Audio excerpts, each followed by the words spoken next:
with us this season and help make our house the best home court advantage in the league. No slowing down the Minnesota Lynx here in the fourth. Come celebrate Fan Appreciation Night on Thursday, September 11th as the Lynx host the Golden State Valkyries. Arrive early to score a limited edition poster courtesy of the Minnesota Star Tribune. Get your tickets now at lynxbasketball.com/tickets.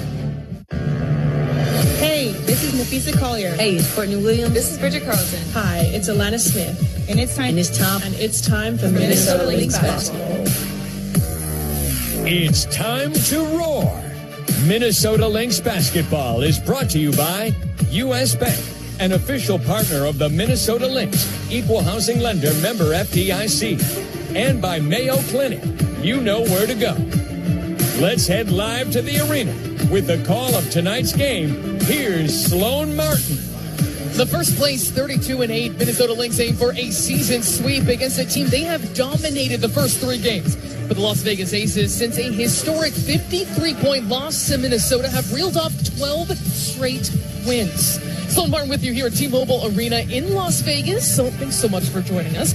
The Aces enter tonight's game 8 days removed from their last contest. The Lynx, though, plus 98 cumulatively through 3 games between these two teams. They have, frankly, steamrolled the Aces. The head coach, Becky Hammond, before this game said this is not a revenge game, but, quote, a chance to do it right this time. She said, quote, the score doesn't carry over. They have to go out and earn it just like we have to go out and earn it. But things certainly have changed entering this contest tonight. As we take a look at our starting lineups for the Minnesota Lynx, they're going to be without Dejanay Carrington tonight, coming off the bench with a left shoulder injury.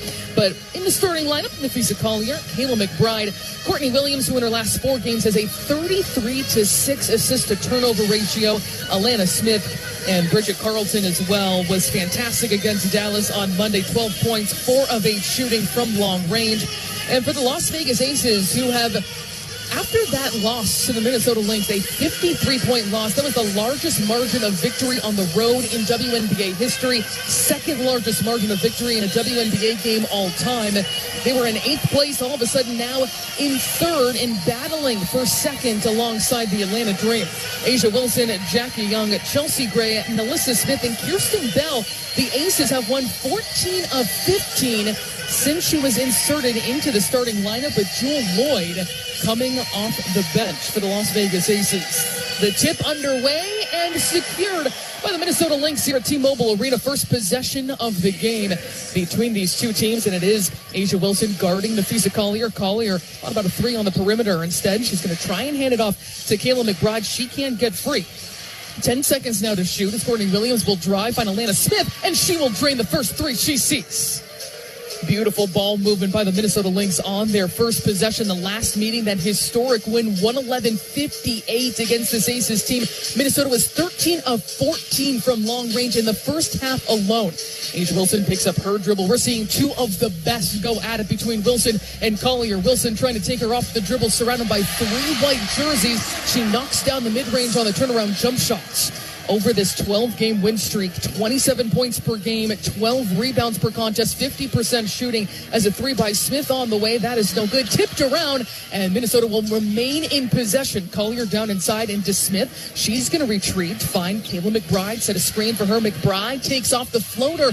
Is no good. She misses at close range. Minnesota still leading 3-2 here in the early goings as Chelsea Gray tries one of her patented no-look passes, lands in the hands of Nalissa Smith, spins against Alana Smith, and is no good. A tough stop by Alana Smith on the interior. McBride here finds Carlton, cross-court pass, and she drains a 3. Minnesota lighting it up early from long range. They lead 6-2, courtesy of those 3-pointers from Carlton and Smith, respectively. Just about a minute and a half into this first quarter. Jackie Young coming off a triple-double performance, threads the needle inside, but Nalissa Smith is going to miss at the rim. A squandered opportunity, and the Lynx will take it, but they turn it over on the other side. Kirsten Bell in the passing lane. Jackie Young retreats, has Nafisa Collier on her this time. A'ja Wilson into the front court, being guarded by Bridget Carlton. Tries to get the post up inside. Fee comes over to help, and Wilson is able to knock it down right over her. So Wilson with 4 points to start this game. Minnesota leads 6-4. Both of those buckets, of course, coming from Wilson. Back on the offensive end, Minnesota shooting 2 of 3 from long range. Pass goes inside to Collier. She fumbles it, gets it outside to Carlton, wide open, and she drains, get another triple. Bridget Carlton had no one even within any kind of distance to her, and Minnesota 3 of 4 shooting from deep to start this game.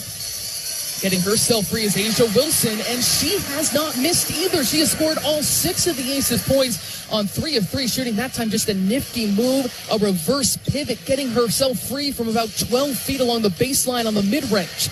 Minnesota back on the offensive attack again. It's McBride against Chelsea Gray. Those two have been battling for quite some time. Quick extra pass along the baseline. Courtney Williams crossing over Jackie Young. She'll take it all the way, but she will miss out at the rim. She lets out a yell in frustration, missing from that close range. Minnesota still shooting 50%. Alyssa Smith has the angle, finishes inside, even with the help defense of Nafisa Collier. And Minnesota still leading 9-8 with 6:40 to go in the first quarter. Great pace to start this game. Great execution on both sides. The teams combined 7 for 10 shooting overall on both sides. Carlton will turn, fire, and hit from 3. Good things happen when Minnesota and Bridget Carlton hunting her shot early. She's 3 of 3 shooting from deep and has got 9 points already.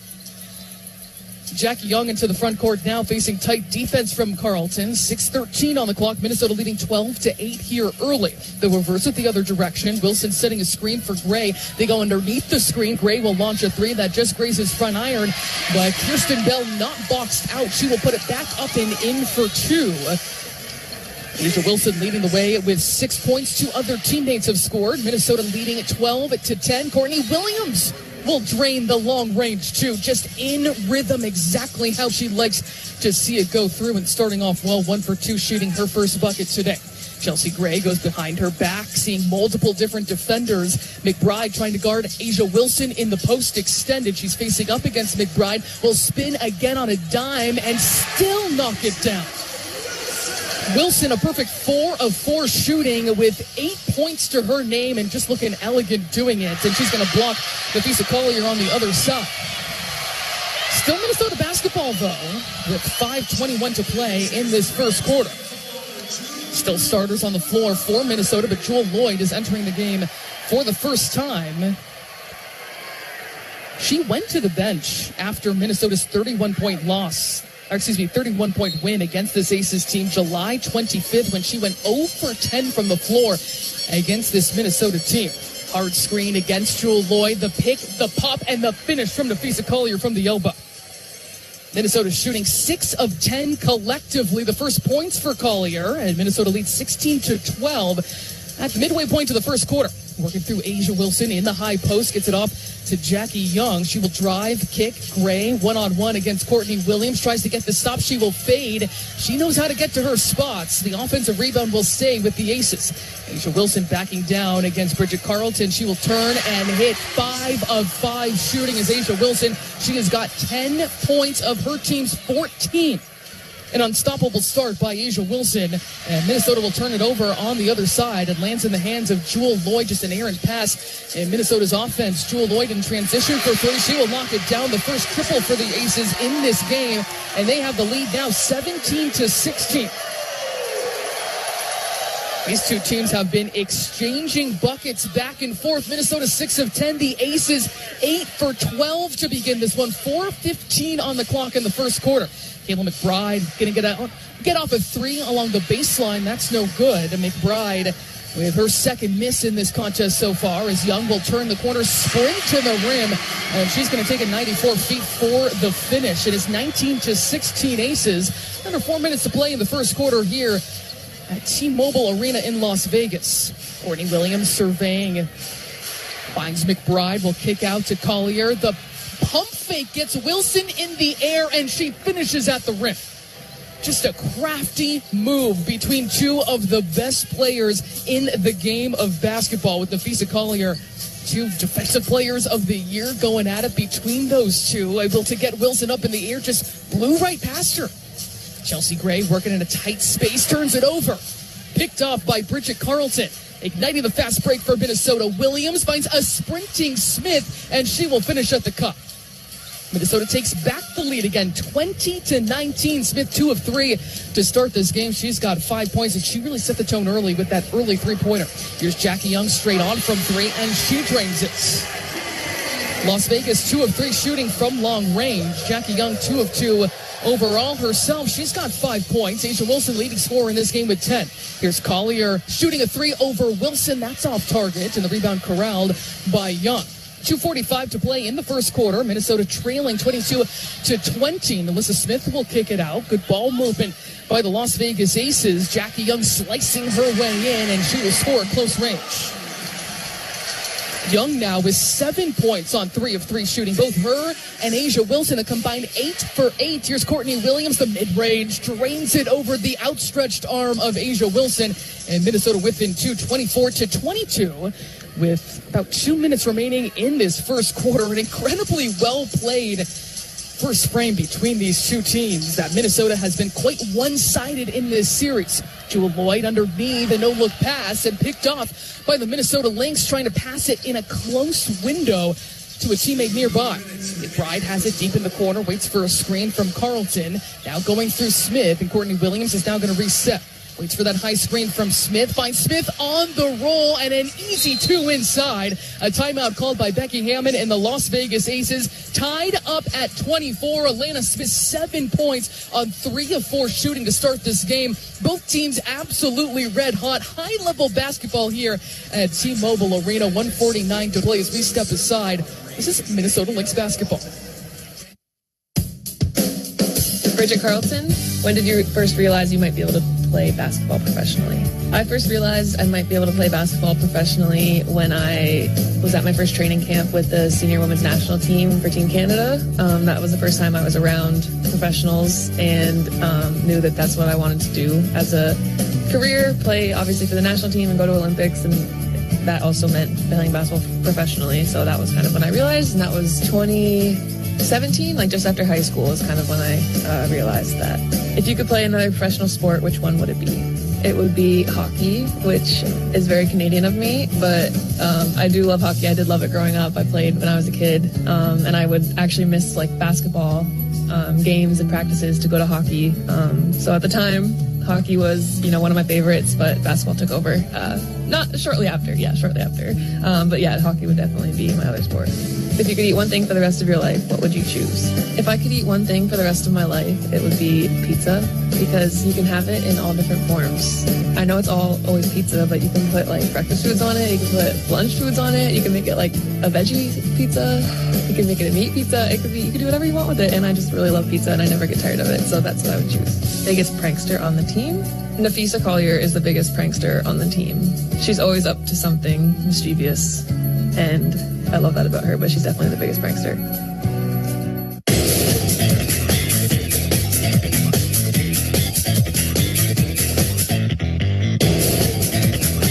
It feels like there's a little more cutting, a little more movement, getting A'ja more space. I suspect that'll be something they'll be anxious to see what they can do to us, so we can't load up and guard A'ja. So I think they've been better in that space. I think they've been playing a little more, whether it's 5 out, 2-player, 3-player side, getting the thing moving side to side. I think that's probably, what's noticeable if we look at the frequency of play calls and actions. I think that's moved up the list, and I'm not sure that's intentional or not. I don't pretend to know what their focus is, but that's what it appears to us. Back to T-Mobile Arena in Las Vegas. Sloan Martin along with you. An incredibly entertaining first quarter going down here in Las Vegas. Tied up at 24, the Lynx and the Aces. You heard head coach Cheryl Reeve talking there about the differences of this Las Vegas Aces team, particularly offensively, to pull themselves from 8th in the WNBA standings, losing by 53 points to this Lynx team, rock bottom of their season, and how they've propelled themselves up the standings, 3rd coming into today within a half a game of 2nd, running a 12-game win streak.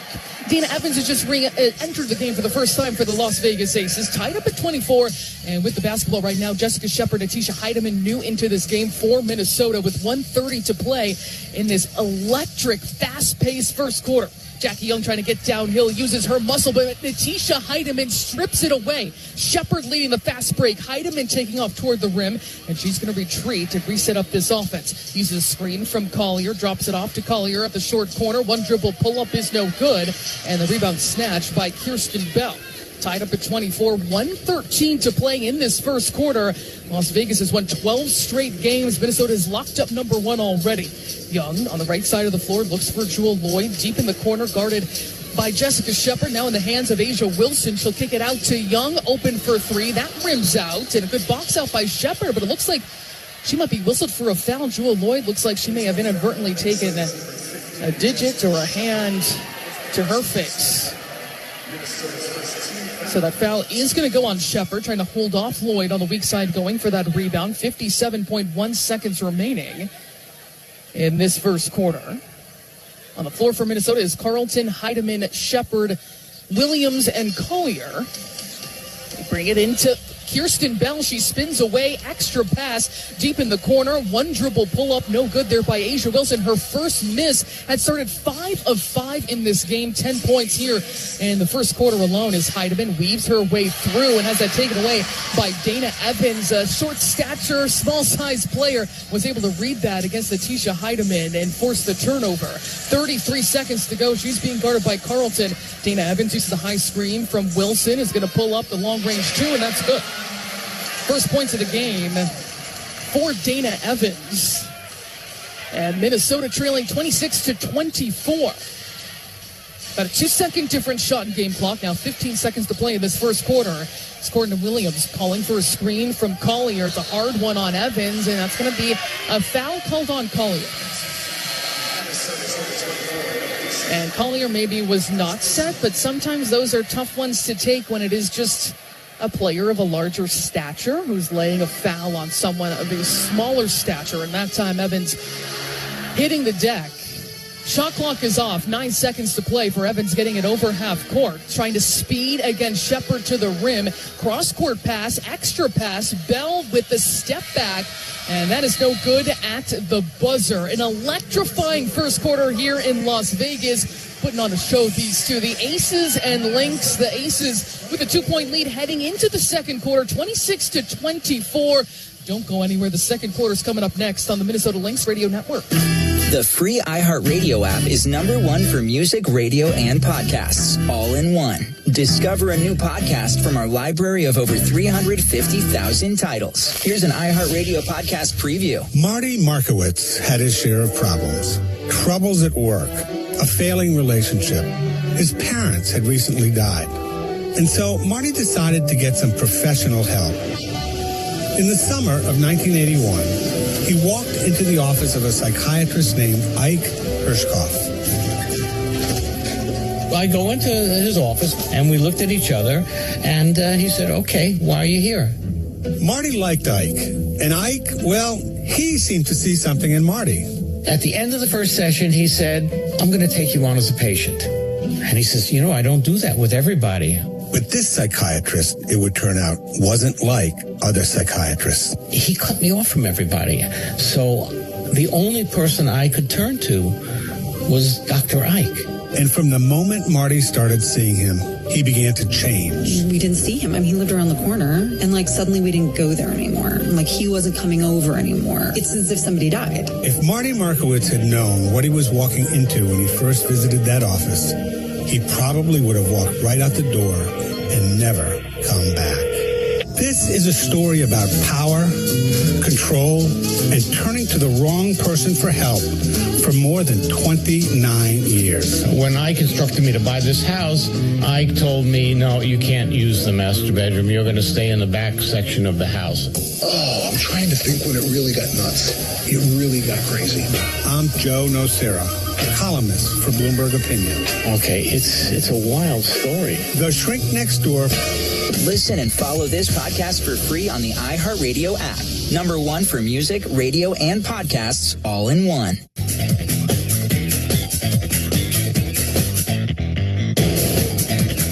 second quarter here at T-Mobile Arena between the Minnesota Lynx and the Las Vegas Aces. Fourth and final game of the regular season between these two.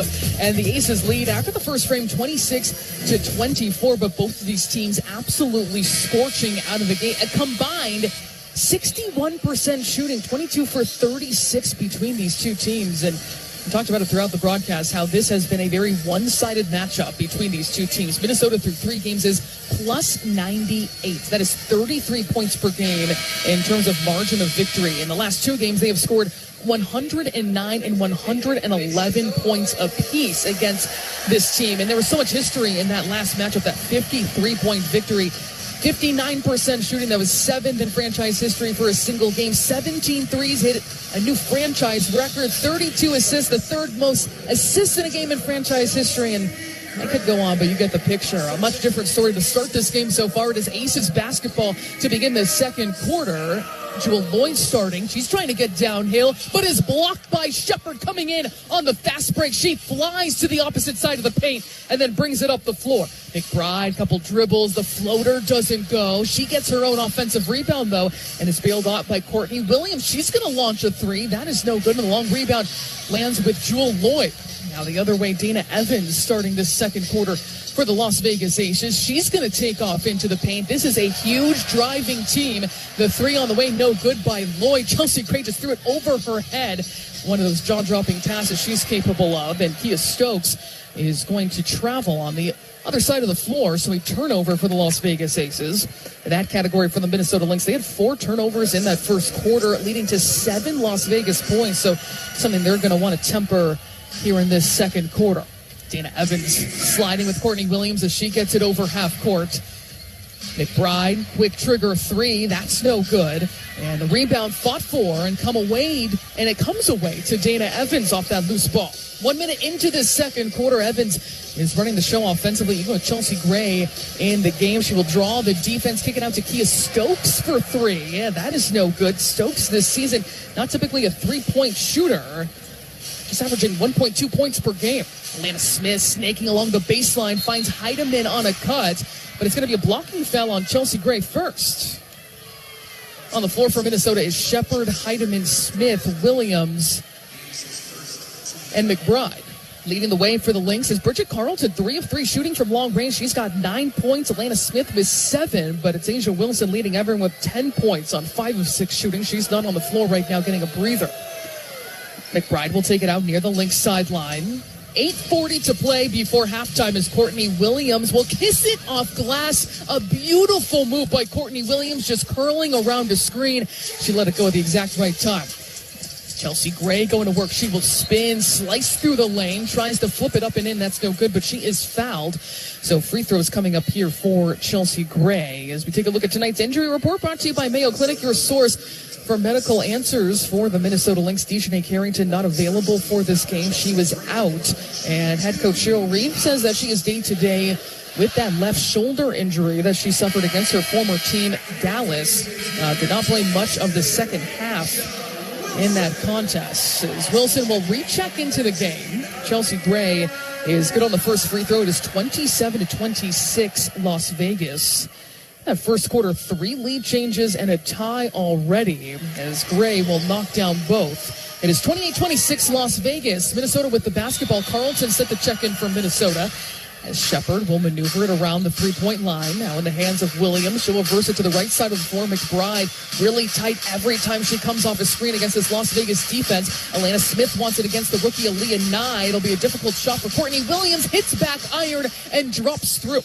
She is so secure with that mid-range shot from about 4 feet out in the middle of the paint that she was even falling away and got it to go. Wilson going to work against Sheppard. Little shoulder shimmy shake, turnaround jump shot doesn't go. Her second miss of this game, started 5 of 5 with her 10 points. In rhythm, Alana Smith, her 3 off target.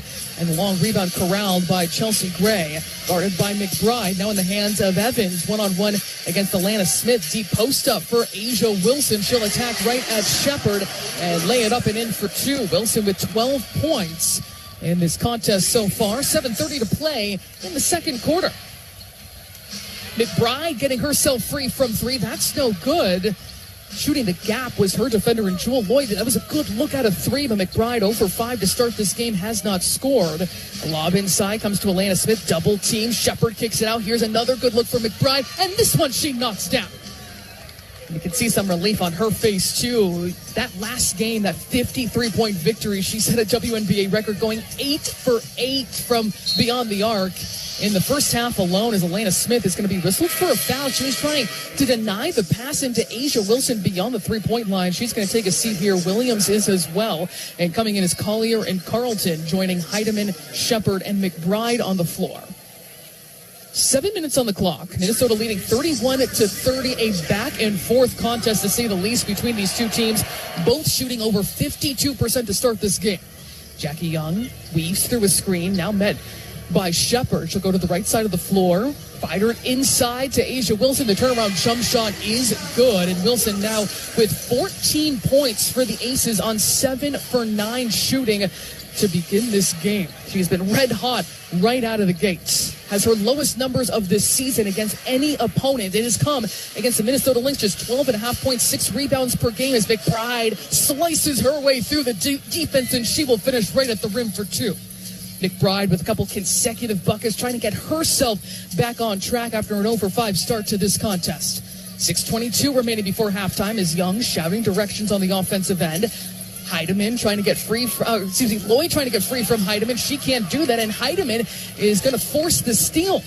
She'll bring it up over half court, and Minnesota will get settled, but she finds McBride, who launches a 3. That's no good. And the rebound comes away to the Aces. The lob pass up ahead. It's not going to be a 2 there on the fast break. Minnesota gets back in time, but Jackie Young, using her muscle, can't get it up from about 5 feet out. And McBride comes away with the basketball. Approaching the 5-minute mark of this second quarter. Down low into Jessica Shepard. She is double teamed, looking for a cutter. Instead finds Heidemann for 3. She's camped out beyond the three-point line. Had a good look. No good that time. And the rebound batted around a couple of times. It will be Aces basketball. Minnesota leading by 133-32. One-on-one. Chelsea Gray just powers it up and in against Kayla McBride. Took her all the way into the paint.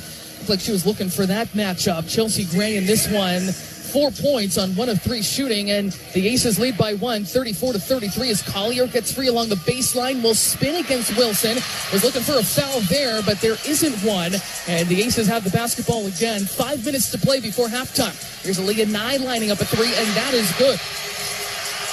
Aaliyah Nye this season, 32% from long range, but she has shot over 40% a couple times in her college career at Alabama. As Minnesota's going to call a timeout, the Las Vegas Aces with their largest lead of the game at 4, 37-33, 5:01 remaining in this second quarter. We're going to step aside right here on the Minnesota Lynx Radio Network. Set a destination for the island and discover a world sure to satisfy every taste. Searching for the freshest seafood? Perhaps prime ribs more your style. Like to load up on mouth-watering sides? Maybe you're the salad bar type. Or simply indulge your sweet tooth. With our endless selections, why choose? Satisfy all your cravings. Trade Winds Buffet, only at Treasure Island Resort and Casino. Destination, fun. At U.S. Bank, when they say they're in it with you, they mean it. Not just for the good stuff, the grand openings and celebrations, although those are pretty great, but for all the hard work it took to get there, the fine-tuning of goals, the managing of cash and workflows, and decision-making. They're in to help you through all of it, because together they're proving day in and day out that there is nothing as powerful as the power of us. Visit usbank.com to get started today. Equal housing lender, member FDIC, copyright 2024, U.S. Bank.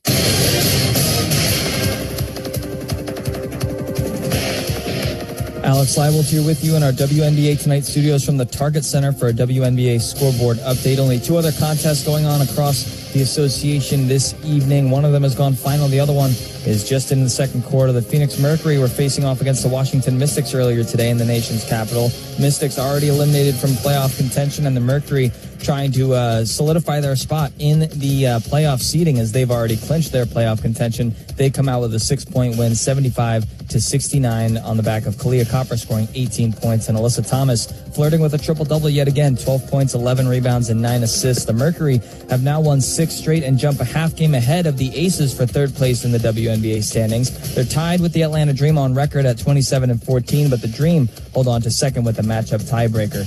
The Dallas Wings are in Golden State, in San Francisco, playing with the Golden State Valkyries. The Wings have lost 8 straight coming off of Monday's loss to the Minnesota Lynx. They have a 1-point lead as the second quarter is just getting underway against the Valkyries team that can clinch a playoff spot with a win in this game tonight. Let's head back into Las Vegas with Sloan Martin. Thanks, Alex. I know Lynx fans are probably waiting. All right, let's get to the playoffs right now. We've locked up the number 1 seed, and we did what we came to do in this part, and let's move on to the postseason right now. But man, it is fun to see what's going on around the rest of the WNBA with the kind of battles that are happening, the jockeying, the positioning that could be completely different. I mean, the fact that the expansion Golden State Valkyries, who Minnesota still has 2 more games against here to close the regular season. This team will be off to San Francisco for a game in a couple days at Chase Center in San Francisco. But there is so much still to be sorted out. It is pretty exciting, even with all but a couple spots locked up for the playoffs so far. 5 minutes to play in the second quarter. Lynx and Aces. Minnesota trailing by 4. Their largest deficit of this game, 37-33. Collier going right at Asia Wilson with a blow-by. She gets downhill and finishes right at the cup for 2. Minnesota trails by 2, 37-35. But a drawn-up play out of the timeout, hunting that matchup, telling Collier, go beat Asia Wilson. She did just that, getting to the rim. 10 seconds to shoot for the Aces. Chelsea Gray trying to get free. Nifty ball movement. Goes behind the back between the legs and knocks down the mid-range. If she ever gets herself from elbow to elbow, that is her bread and butter. That is where she is most lethal, and that's where she's going to find her shots. Collier going up and under against Wilson, but a foul is going to go on Collier. Asia Wilson this season leads the WNBA in blocks per game at 2.2. Two-time Defensive Player of the Year. But Collier is going to step up to the free throw line. That's another reason that this game has felt like a track meet. It's because there's only been 2 free throws attempted combined. This is just the third, and Collier is going to knock that down. She's got 7 points so far. And Minnesota trailing by 3, 39-36. Another free throw coming up here for Napheesa Collier. Coming off a 25-point game against the Dallas Wings. She'll miss the latter half of that free throw. 7 of 10 shooting, 3 blocks as well. The Aces with the basketball, and Alyssa Smith thought about a 3. She's going to take off into the paint against Maria Kliundakova. She tries to flip it up and in. That's no good, and the rebound cleared by the Minnesota Lynx. Heidemann weaving her way into the front court, then turns on the Jets and finishes with the lay-in. It is so fun to watch Natisha Heidemann this last stretch of play for Heidemann and how she has just been aggressive driving her way in. Here's a 3 by Chelsea Gray. That's going to rim out, and Minnesota again secures the long rebound. Heidemann looking for teammates, finds Napheesa Collier, who will step into a jump shot. That's left short, and the rebound corralled by Wilson. That will be her 3rd rebound. She has 14 points to lead all scorers so far. Jackie Young maneuvering through an Asia Wilson screen. Minnesota switches against that, and Collier guarding Jackie Young. 10 seconds to shoot in the hands of Chelsea Gray going to work. Trying to go downhill off that pick and roll. Finds Young on the other side, and she's going to have to put up a shot at the buzzer, and it goes through. Just an off-balance, long-range 2, a desperation shot. It is good for Jackie Young. She's got 9 points on 4 of 6 shooting. Vegas shooting 56% in this first half. Under 3 minutes to play, and off the handoff, Natisha Heidemann just has to guide it in for 2. Las Vegas caught off guard there defensively, and it was Maria Kliundakova who just handed it off right to her, and she had a path right to the rim unobstructed by any defense. Young picks up her dribble off a pick and roll, threads the needle inside, and Young is going to be fouled. Wilson will be fouled by Kliundakova. Minnesota trailing by 1, 41-40, with 2:30 to play in the second quarter. Couple substitutions coming in. Courtney Williams and Dana Evans coming in for either side. Another timeout called on the floor. 2:30 to play in this second quarter.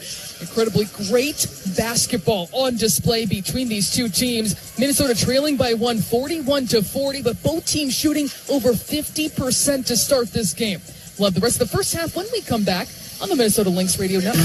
The free iHeartRadio app is #1 for music, radio, and podcasts, all in one. Discover a new podcast from our library of over 350,000 titles. Here's an iHeartRadio podcast preview.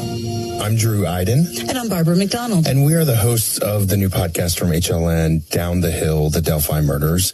And Barb, I think, it's important for us to kind of tell the folks that are going to be listening to this podcast, the real goal here is to tell the story of this horrible, horrible thing that happened in Delphi and do it through the voices and the people of the town, of the community, and really give a sense of what it was like to live through such a horrible, horrible crime.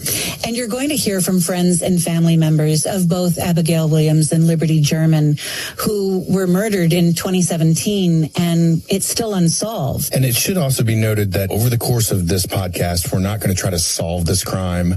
That is for the authorities to do. But what we're going to do is try to make some sense of it, because there's a lot of layers here. There's a lot of speculation. There's a lot of theories. And so we're going to try to make some sense of what happened in this town.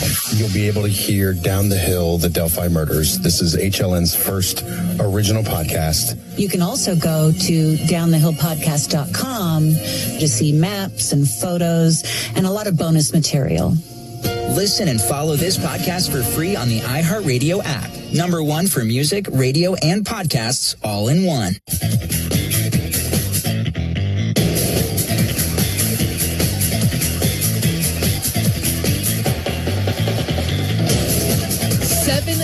Changes, 3 ties already. Still 2:30 to play in the first half. Sloan Martin here in Las Vegas at T-Mobile Arena, bringing you Las Vegas against Minnesota. The Aces leading the Lynx 41-40 in what's been an incredibly closely contested game, especially when you look at the previous series of 3 games here in this 2025 regular season. Minnesota leads this series 3-0.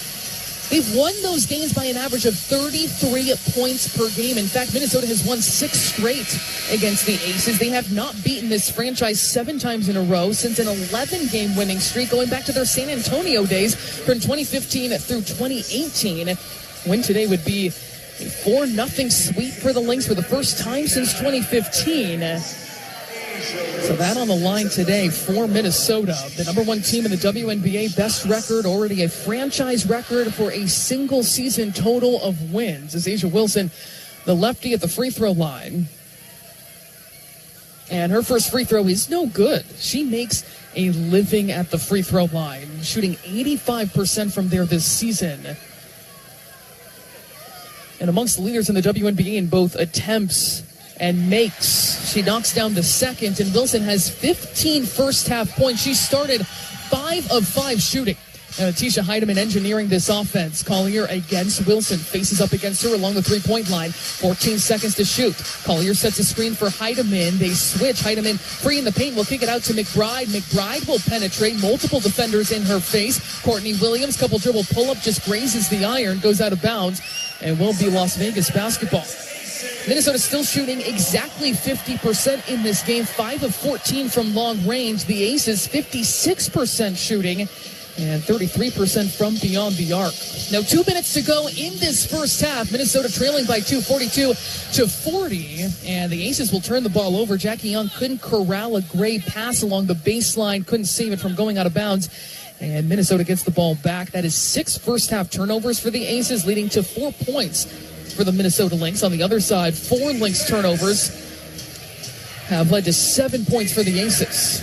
1:49 to play. Here is Heidemann working with Williams. Williams uses a high screen from Collier. The long range 2 is good for Courtney Williams. She's got 10 points to lead Minnesota's scoring on 5 for 8 shooting. Also 3 assists and just 1 turnover. She came into this game with a 33-6 assist to turnover ratio the last 4 games, as Wilson is bumped by Carlton along the perimeter. Still Aces basketball, 1:28 to play in this first half, which has been just electric between these two teams. And head coach Becky Hammond said, no, this is not a revenge game. This is just a chance for us to get it right. Everybody's going to have to go out there and earn it. Those points don't carry over. But a strong first half by the Aces. Here's Dana Evans knifing her way through. She will miss for about 4 feet. And the rebound to Collier. Collier with 7 points and 3 rebounds in this contest so far. Heidemann going behind the back, and that's going to be a whistle against Dana Evans, who likes to use her speed defensively. Still Minnesota basketball as Heidemann will take it over right in front of the Lynx bench. 1:13 on the clock. And Minnesota tied up with the Aces at 42. Carlton hands it off to Courtney Williams, looking on the right side of the floor. McBride against Jewel Lloyd, 2 Fighting Irish greats, and it's going to be an offensive foul on Minnesota. Another turnover, their 5th. And that's going to go on Courtney Williams on her screen. So it's Aces basketball, 1:05 to play. On the floor for Minnesota is Heidemann, Williams, Carlton, Collier, and McBride. Just quickly cleaning up the floor in one spot here before Jewel Lloyd will get it in. Lloyd playing starter-like numbers, although she's been coming off the bench for the Aces the last 15 games after she went 0 for 10 against this Minnesota team back on July 25th in a 30-plus point victory. Wilson has been more subdued in this quarter. Hands it off to Jackie Young. 50 seconds to play. Jackie Young taking her time. She's going to launch a 3, and she will drain it. Just uses a screen, knocks down the long 3, and Young has got 12 points on 5 for 7 shooting. That is her second triple. 40 seconds to play. McBride tries to turn the corner. Awkward shot, and she gets the finish. McBride darting to the rim, able to get just enough of a step to lay it up and in for 2. Now 30 seconds to go for the Aces. The lob inside, broken up by Williams, but a whistle is going to go against Minnesota. That's going to go on McBride, showing some frustration there. Tried to come up on the backside and deflect that pass away intended for Wilson. And that is going to put the Aces in the bonus. So another free throw trip here for Asia Wilson, who is sitting at 15 points in this first half. She had 10 in the first quarter alone, started 5 for 5 in this game. Showing around her turnaround jump shot, a lot of her mid-range game. Coach Reeves said coming into this game, something she's seeing from Las Vegas is how they're moving the ball east to west with a lot more efficiency, finding more space for Wilson, so you can't just pack it in around her. And she will knock down both free throws. It is 46-44. Las Vegas Aces with the lead. About a 5-second different shot in game clock. Now 23 seconds to go. Williams, her back to Young at the logo, waiting for a high screen from Collier. It comes. And she is double teamed. Collier helps her out, takes off toward the rim. She'll pull up just inside the free throw line, no good. The rebound snared by Wilson, and that's going to go to the Aces. And the entire Lynx bench is incensed. They think that this call is incorrect. Coach Reeve looking for clarification. 9.4 seconds left. The shot clock is off. She thought the possession should have been called the other way. 5 seconds to go. Chelsea Gray takes off along the baseline. Cannot drain the shot. The rebound comes away to Collier. And at the half, it is a 3-point game between these two. 47-44 is the Las Vegas advantage heading into the halftime break. But both these teams absolutely red hot in this contest. Minnesota shooting 51% as a team, and the Las Vegas Aces at 54%. There is a lot to go over in this one. Fourth and final meeting of the regular season between the Lynx and Aces. A completely different story from the first time out. Rather, the last 3 games, I should say, completely one-sided in Minnesota's favor. Alex Leibold is going to bring you the halftime show from our WNBA Tonight studios at Target Center. Highlights, he'll break it down, and he'll also tell you about what's going on in the league here at this point in the season in September. All that coming your way on the Minnesota Lynx Radio Network. The free iHeartRadio app is #1 for music, radio, and podcasts, all in one. Discover a new podcast from our library of over 350,000 titles. Here's an iHeartRadio podcast preview. In March of 2005, financier Jeffrey Epstein is at a charity benefit in New York City. Wall Street titans are in attendance. Rod Stewart is booked to perform. In a photo taken that night, Epstein has his arm around a woman, pulling her head toward his so that his smirking lips graze her temple. Epstein is tan and relaxed, and he looks like he doesn't have a care in the world. On that same day, 1,200 miles south, A 14-year-old girl in Palm Beach, Florida, gives a statement to the police that will launch an investigation. But maybe Epstein is right not to be worried. Nobody cared what these women had to say. Their insights were ignored as the feds and then the state made this case go away. Mr. Epstein should have been looking at a potential sentence of 360 years at a minimum. But that's not what happened, because there was a power dynamic here, wasn't there? The recent charges against Jeffrey Epstein have brought down a cabinet member and tarnished the reputations of billionaires and elite universities. Here's a group of people, and I gotta say mostly men, who talk a great deal about changing the world, but are fundamentally functioning as a cartel. A very simple question. Who is Jeffrey Epstein? Who is Jeffrey Epstein? Who is in his inner circle? The mystery of Jeffrey Epstein's wealth has never been clarified. He started out as a Dalton teacher, right? A teacher at the private school in Manhattan. From Wondery, the company behind Dirty John and The Shrink Next Door, comes the mysterious Mr. Epstein. Listen and follow this podcast for free on the iHeartRadio app. #1 for music, radio, and podcasts all in one.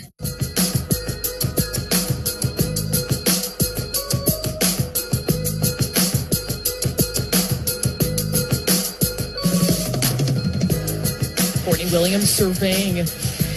Finds McBride, will kick out to Collier. The pump fake gets Wilson in the air, and she finishes at the rim.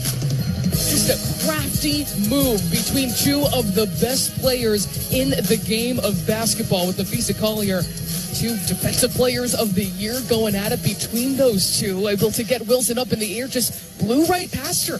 Two of the best in the business facing off here tonight in the Las Vegas Aces and the Minnesota Lynx, A'ja Wilson and Napheesa Collier. But it's the Aces who are up at the halftime break. 47-44 is the halftime score as we welcome you into the WNBA Tonight studios from downtown Minneapolis inside the Target Center. Alex Leibold here with you to walk through some of those first half highlights and the box score that tells the story of how the Aces have a 3-point lead after 2 quarters of play. This is a Napheesa Collier and the Lynx team coming off a win over the Dallas Wings. They face off against the hottest team in the W in the Las Vegas Aces, who have won 12 straight games, coming off of the 53-point loss that the Aces were handed by the Lynx back on August 2nd. A'ja Wilson scored 10 of Vegas's first 14 points, but the Lynx, Bridget Carleton especially, were feeling it early from long range.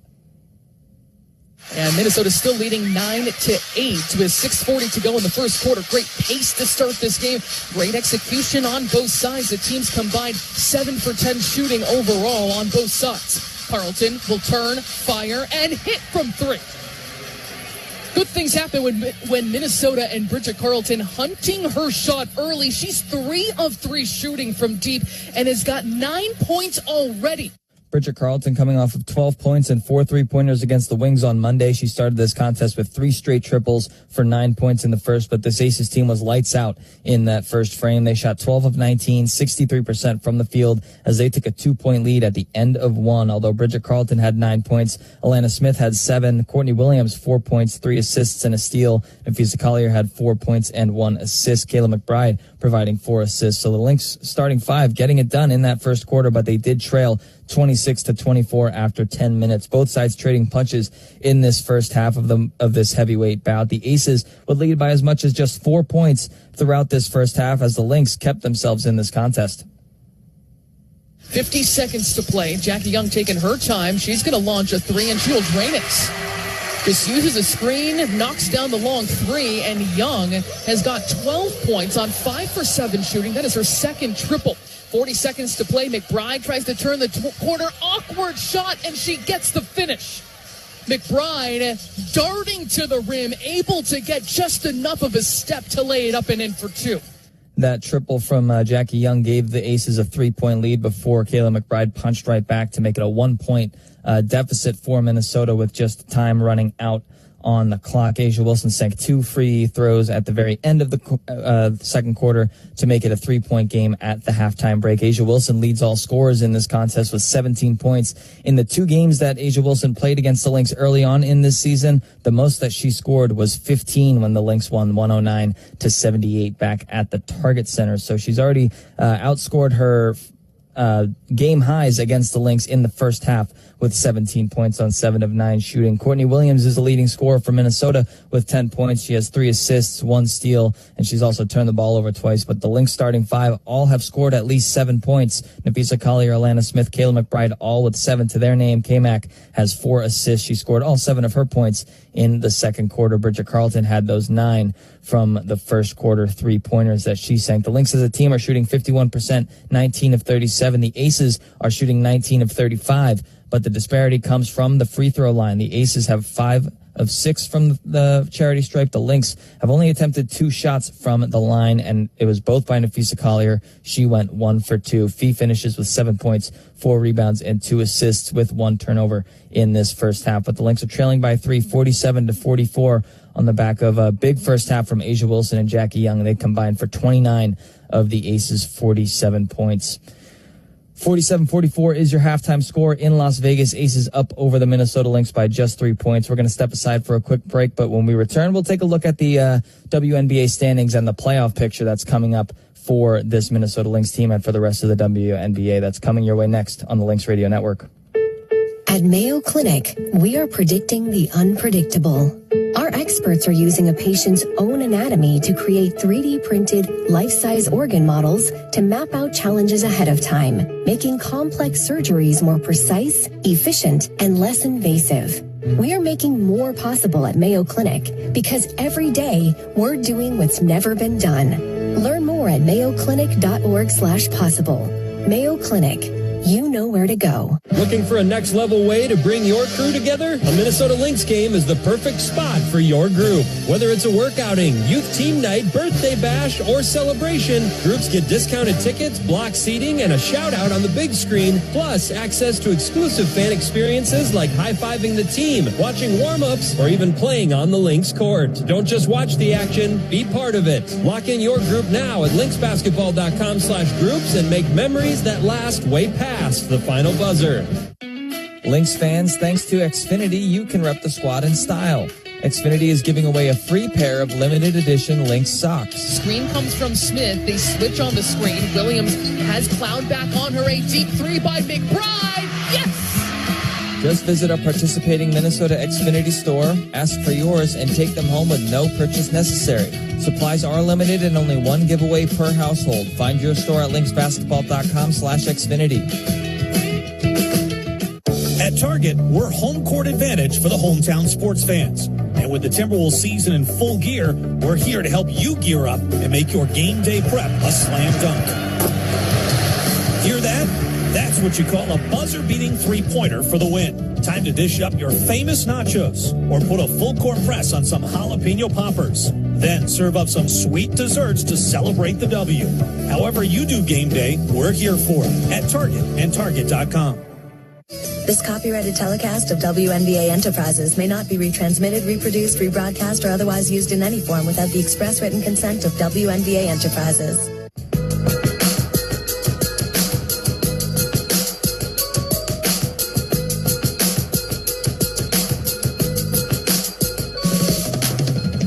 (47-44), the Las Vegas Aces lead at home against the Minnesota Lynx here this evening as the Aces are going for their 13th straight win. The Lynx are trying to stop that from happening. But as we are at the halftime break, let's take a look at the WNBA standings and a look at the playoff picture that is coming down to the very last few games of the season. There are 5 teams already locked into the playoffs. The Minnesota Lynx are the 1 seed. Atlanta Dream and Phoenix Mercury are tied on record at 2nd and 3rd. The Las Vegas Aces just a half game behind them here at 26-14. The New York Liberty are the last team who have punched their ticket so far at 24-17. They sit in 5th place. 4 teams vying for the final 3 spots. The Golden State Valkyries playing right now against the Dallas Wings.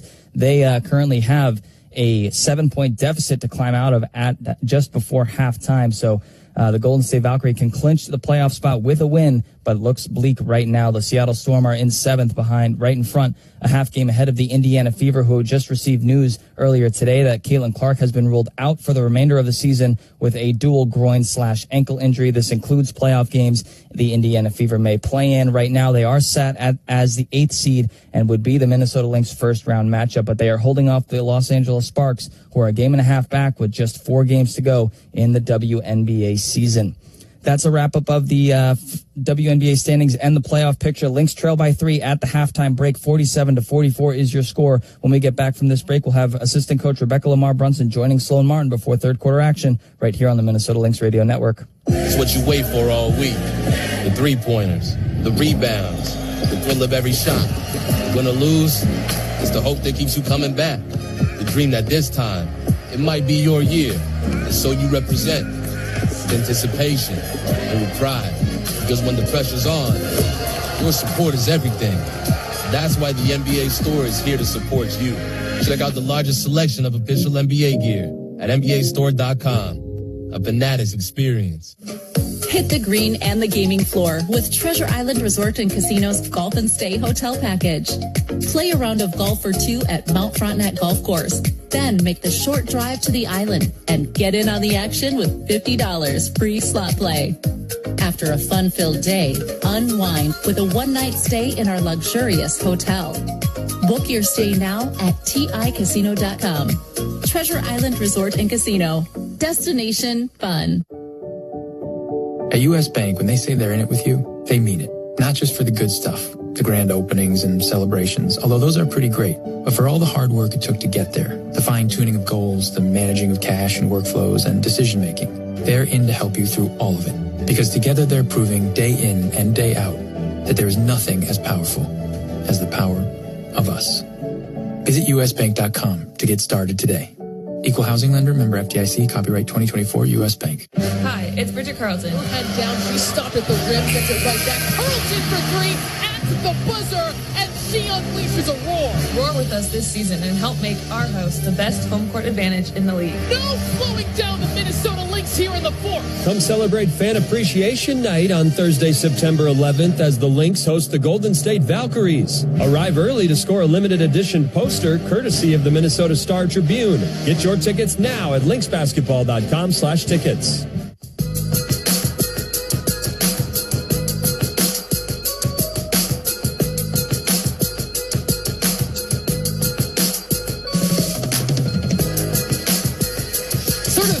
Here at T-Mobile Arena, I'm joined by Lynx assistant coach Rebecca Lamar Brunson. Coach, the rest of the Aces, 36% shooting. You look at Wilson and Young, 12 for 16. How can you better contain those two offensively? I mean, they're great offensive players, but I think that defensively we just have to be a little bit more physical with them and try to make things a little bit more difficult on the catch. Because once they get it, we understand how good they are. So I think our defensive principles will allow for us to be a little bit more aggressive and bring some help on those two. Coach, thank you so much. Good luck in the second half. Thank you. Just about to get underway in this third quarter, but we're going to step aside for a moment to allow our stations to identify themselves. Interviews, guests, press conferences, and every game can be heard right here all season long. The Minnesota Timberwolves channel on the iHeartRadio app. It was a blazing first half for both of these teams. Incredible pace, incredibly entertaining in that first half. 7 lead changes, 4 ties between these two teams. It is a one-possession game. These teams have not been separated by more than 2 possessions. The largest lead of the game was the Minnesota Lynx at 5 points, and the Aces have not led by more than 4. So it is 47-42 heading into the second half here at T-Mobile Arena. Sloan Martin along with you from Las Vegas. Minnesota has already wrapped up that number 1 overall seed. And Coach Rivas said, this group, they're going to want to win every game. There was no coasting to the finish line or just waiting to get to the postseason. But at the same time, Minnesota has the luxury to also work on different combinations, different lineups, different adjustments. So that's also a factor down this stretch as well. But we know the Aces were incredibly hungry to get another chance at the Minnesota Lynx. You imagine them as just kind of snarling dogs to try and get another chance at this team after a record-breaking 53-point defeat for the Aces, and they're playing like they want to erase that one as well. 47-44 is Minnesota's deficit. Start of the third quarter. Starters on the floor for Minnesota: Carlton, Smith, Collier, McBride, and Williams. Leading scorer for the Lynx in that first half was Courtney Williams with 10 points. It is Aces basketball. 14 to shoot. Kirsten Bell, one dribble pull-up along the baseline is no good. Skying for the rebound is Collier, and poked out to Courtney Williams. It's 1-on-2. She's going to put up and drain the long 2. But Courtney Williams just has it going, unstoppable for the Minnesota Lynx. She's got 12 points on 6 for 9 shooting to begin this game so far. 30 seconds into this third quarter, Jackie Young, patient through a screen, uses another one from Melissa Smith. Minnesota switches one more. 5 seconds to shoot, and Vegas completely out of sorts here offensively. Kirsten Bell gets the first 2 shots to start this third quarter. That is no good. Starters on the floor as well for the Las Vegas Aces a minute into this third quarter. Collier will hand it off to Courtney Williams. Williams uses that screen. Again, she's free. Long range, too. That time doesn't fall. Just her 4th miss in this game. Williams with 12 points. The Aces back with the basketball again. Young uses a high screen from Wilson, and Minnesota will switch. McBride matched up with Wilson, but they switch again. Here is Melissa Smith spinning along the baseline. Help. And Alana Smith comes with the help defense, but she is still able to knock that down. And Alana Smith came like a statue in the blink of an eye. Something Coach Reeve really praises her so much for is her IQ and her knowledge of positioning. It's something that really sets her apart as she makes a Defensive Player of the Year campaign. But that time, just Melissa Smith knocking it down. 5 seconds to shoot as Smith will drive. She is held up with the basketball in her hands. And a foul going on the Aces. That's going to go on Jackie Young as Minnesota trails by 3, 49-46. A much different story in this game. Flip-flopping leads. Minnesota, through the first 3 games, was plus 98 cumulatively in terms of overall scoring. And it looks like Becky Hammon is going to use her challenge here and call a timeout. Now, these are the 2 teams that are the most successful in the WNBA in terms of success rate with their challenges. In fact, Las Vegas is number 1, Minnesota very closely behind, hovering around 80%. So these are 2 teams that are extremely strategic about when they use these challenges. With these full timeout, we're going to take a break here for a moment here from Las Vegas. We'll be back right after this on the Minnesota Lynx Radio Network. Alana Smith, what was your favorite TV show / movie growing up as a kid? I loved Lilo and Stitch as a kid, and I can't wait to see the new one coming out. Who's the most competitive on the team? I would say Courtney Williams is the most competitive on the team, and she'll let you know about it too. Who's the biggest prankster on the team? I would like to nominate myself as the biggest prankster on the team. If you could eat one thing for the rest of your life, what would you choose? I would choose French fries, but in Australia we call them hot chips. So hot chippies. What is the one thing you're confident you're better than all of your teammates at? I just have so many silly skills that I'm okay at, but not amazing at. I know I'm better at doing accents than all of my teammates. My American accent's great. Yeah, I go super Valley Girl. My British accent is great. I'll read the next question in American accent. What's your favorite hobby off the court? My favorite hobby off the court is cooking. I love to cook. You're stranded on a deserted island and you only have 3 TV shows to watch. Which shows are you watching? I'm watching Rick and Morty, I'm watching Ted Lasso, and I'm watching The Office.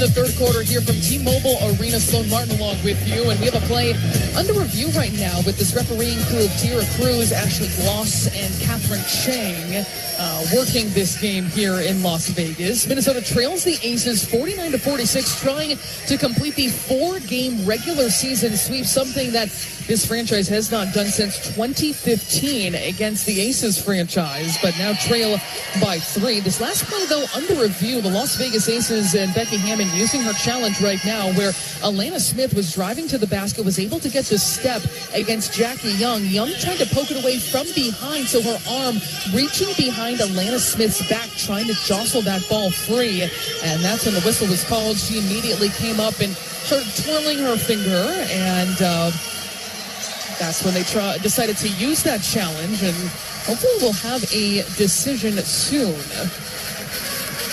Hey, Lynx fans, become a 2026 Lynx member today, and you'll unlock access to tickets for every game and every round of the playoffs.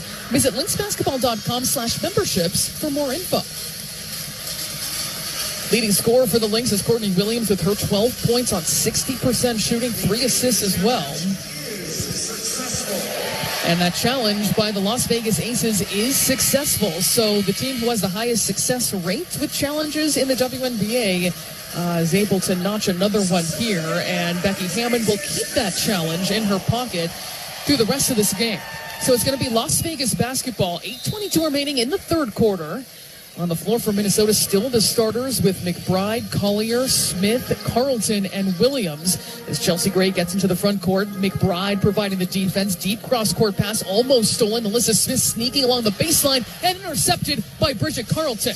Carlton started off this game incredibly hot. 3 of 3 shooting from long range, but comes up defensively there. Here's Collier launching and draining the triple.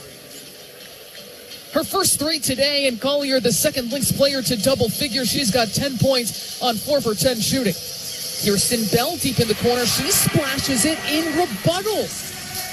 That 3 from along the baseline, the 4th triple today for the Las Vegas Aces, and they lead 52-49. Collier hands it off to Carlton. Now to the left side of the floor, McBride one-on-one against Kirsten Bell. 14 seconds to shoot. Collier wants it in the post against Asia Wilson. And a foul is going to go against Wilson, who just came in a little bit too late trying to deflect that ball away in that post-entry pass situation. So Collier will take it along the opposite sideline. 7:30 to play before the fourth quarter. Carlton has it, bailed out by Smith. She'll set a screen for McBride. McBride hits her on the roll on the baseline. The mid-range good for Alana Smith. Just smooth and in rhythm right there. Smith with 9 points on 4 for 6 shooting for the Minnesota Lynx, who are within 1, 52-51.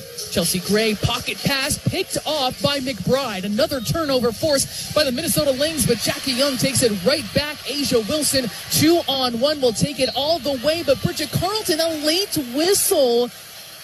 And you know when Bridget Carlton has a reaction, there might be a legitimate complaint there, because she is not someone who is ever demonstrative in her facial expressions or her words when fouls are called on her. And the whistle did come a couple ticks late, but Asia Wilson was trying to take it all the way one-on-one against Carlton.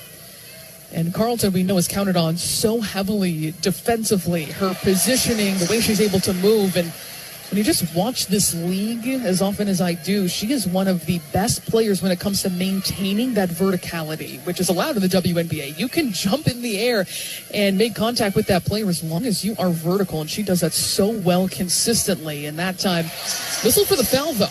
Wilson's going to knock down both free throws. It is now 54-51. These teams have not been separated by more than 2 possessions this entire game.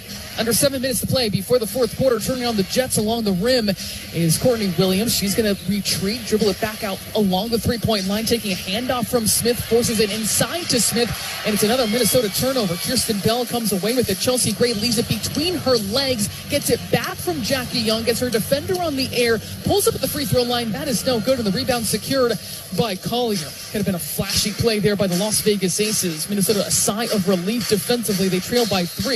Ball forced inside to Collier. That foul's going to go on Alyssa Smith. 6:23 to play in the third quarter. Minnesota trailing by 3, 54-51, as Natisha Heidemann set to check into the game. A really solid 12 minutes in that first half. 4 points on 2 of 3 shooting, 2 steals as well in her time. And she's going to come in for Bridget Carlton. So a smaller lineup for the Minnesota Lynx, with Kayla McBride kind of moved over to that 3 position. She gets the ball against Asia Wilson. Dropped down inside. Collier one-on-one against Chelsea Gray. Sweeps across the lane, fades, and can't hit on the mismatch. Minnesota trails by 3, 54-51. Asia Wilson into the front court, finds Kirsten Bell. Thought about a 3, being guarded by Heidemann, has a size advantage. Asia Wilson has a 3-point play opportunity as she bursts to the rim from the high post. And that foul is going to go, I believe, on Nafisa Collier. Asia Wilson now with 21 points on 8 for 10 shooting. She's also 5 of 6 from the free throw line. 4 rebounds for her today as well. An incredibly efficient performance, to say the least.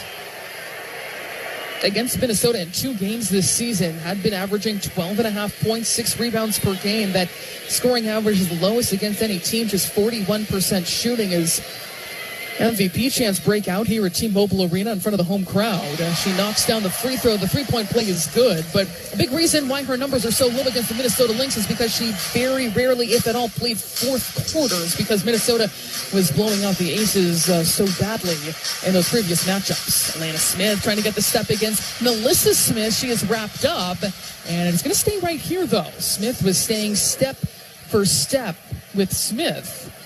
Now 11 seconds to shoot, 5:48 to go in this third quarter. Minnesota trailing their largest deficit of today, officially 2 possessions, 57-51. Largest difference between these two teams. Courtney Williams, though, rattles it home from the mid-range. She's got 14 points on 7 for 11 from the floor. It comes up time and time again. Minnesota not wanting to dig any deeper into this small hole. As Chelsea Gray along the baseline kicks it out. Jewel Lloyd launches a 3, and she drains that 3. 6 for 12 is the Aces from long range in this game. 5:15 to play. Quick extra pass. Nafisa Collier along the sideline drives against Wilson. Will kick it across the floor. Heidemann gets the step, leaves it for Collier at the free throw line, and she knocks it down. Beautiful basketball there by the Minnesota Lynx. The ball moving and player moving. Here's Jackie Young in transition, and she will knock it down from long range.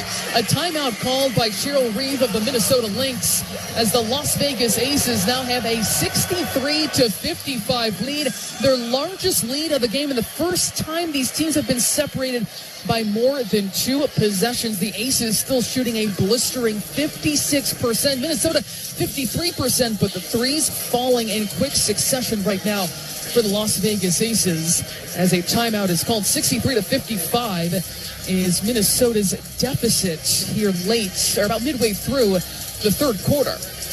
Hey, Lynx fans, want to get your playoff tickets before the public? Then you better sign up for playoff early access. Sign up for free at lynxbasketball.com/early access. And that is a very important news because the Minnesota Lynx announced today that tickets for round 1 of the Lynx playoffs will go on sale this Friday. That is tomorrow at noon Central. That'll be at lynxbasketball.com/playoffs, or you can call 612-673-8400. Tickets starting as low as $39, and we know the Minnesota Lynx are going to be hosting the entirety of the playoffs because they secured the best record in the WNBA this season. They are the number 1 seed officially, so home court advantage throughout the 2025 playoffs. And I still think about what Coach Reeves said in celebrating that accomplishment, that winning a WNBA championship runs through Target Center, where Minnesota is a casual 19-2 this season. So out of the timeout, Minnesota's trying to stop the bleeding right now. The Las Vegas Aces have continued to be red hot.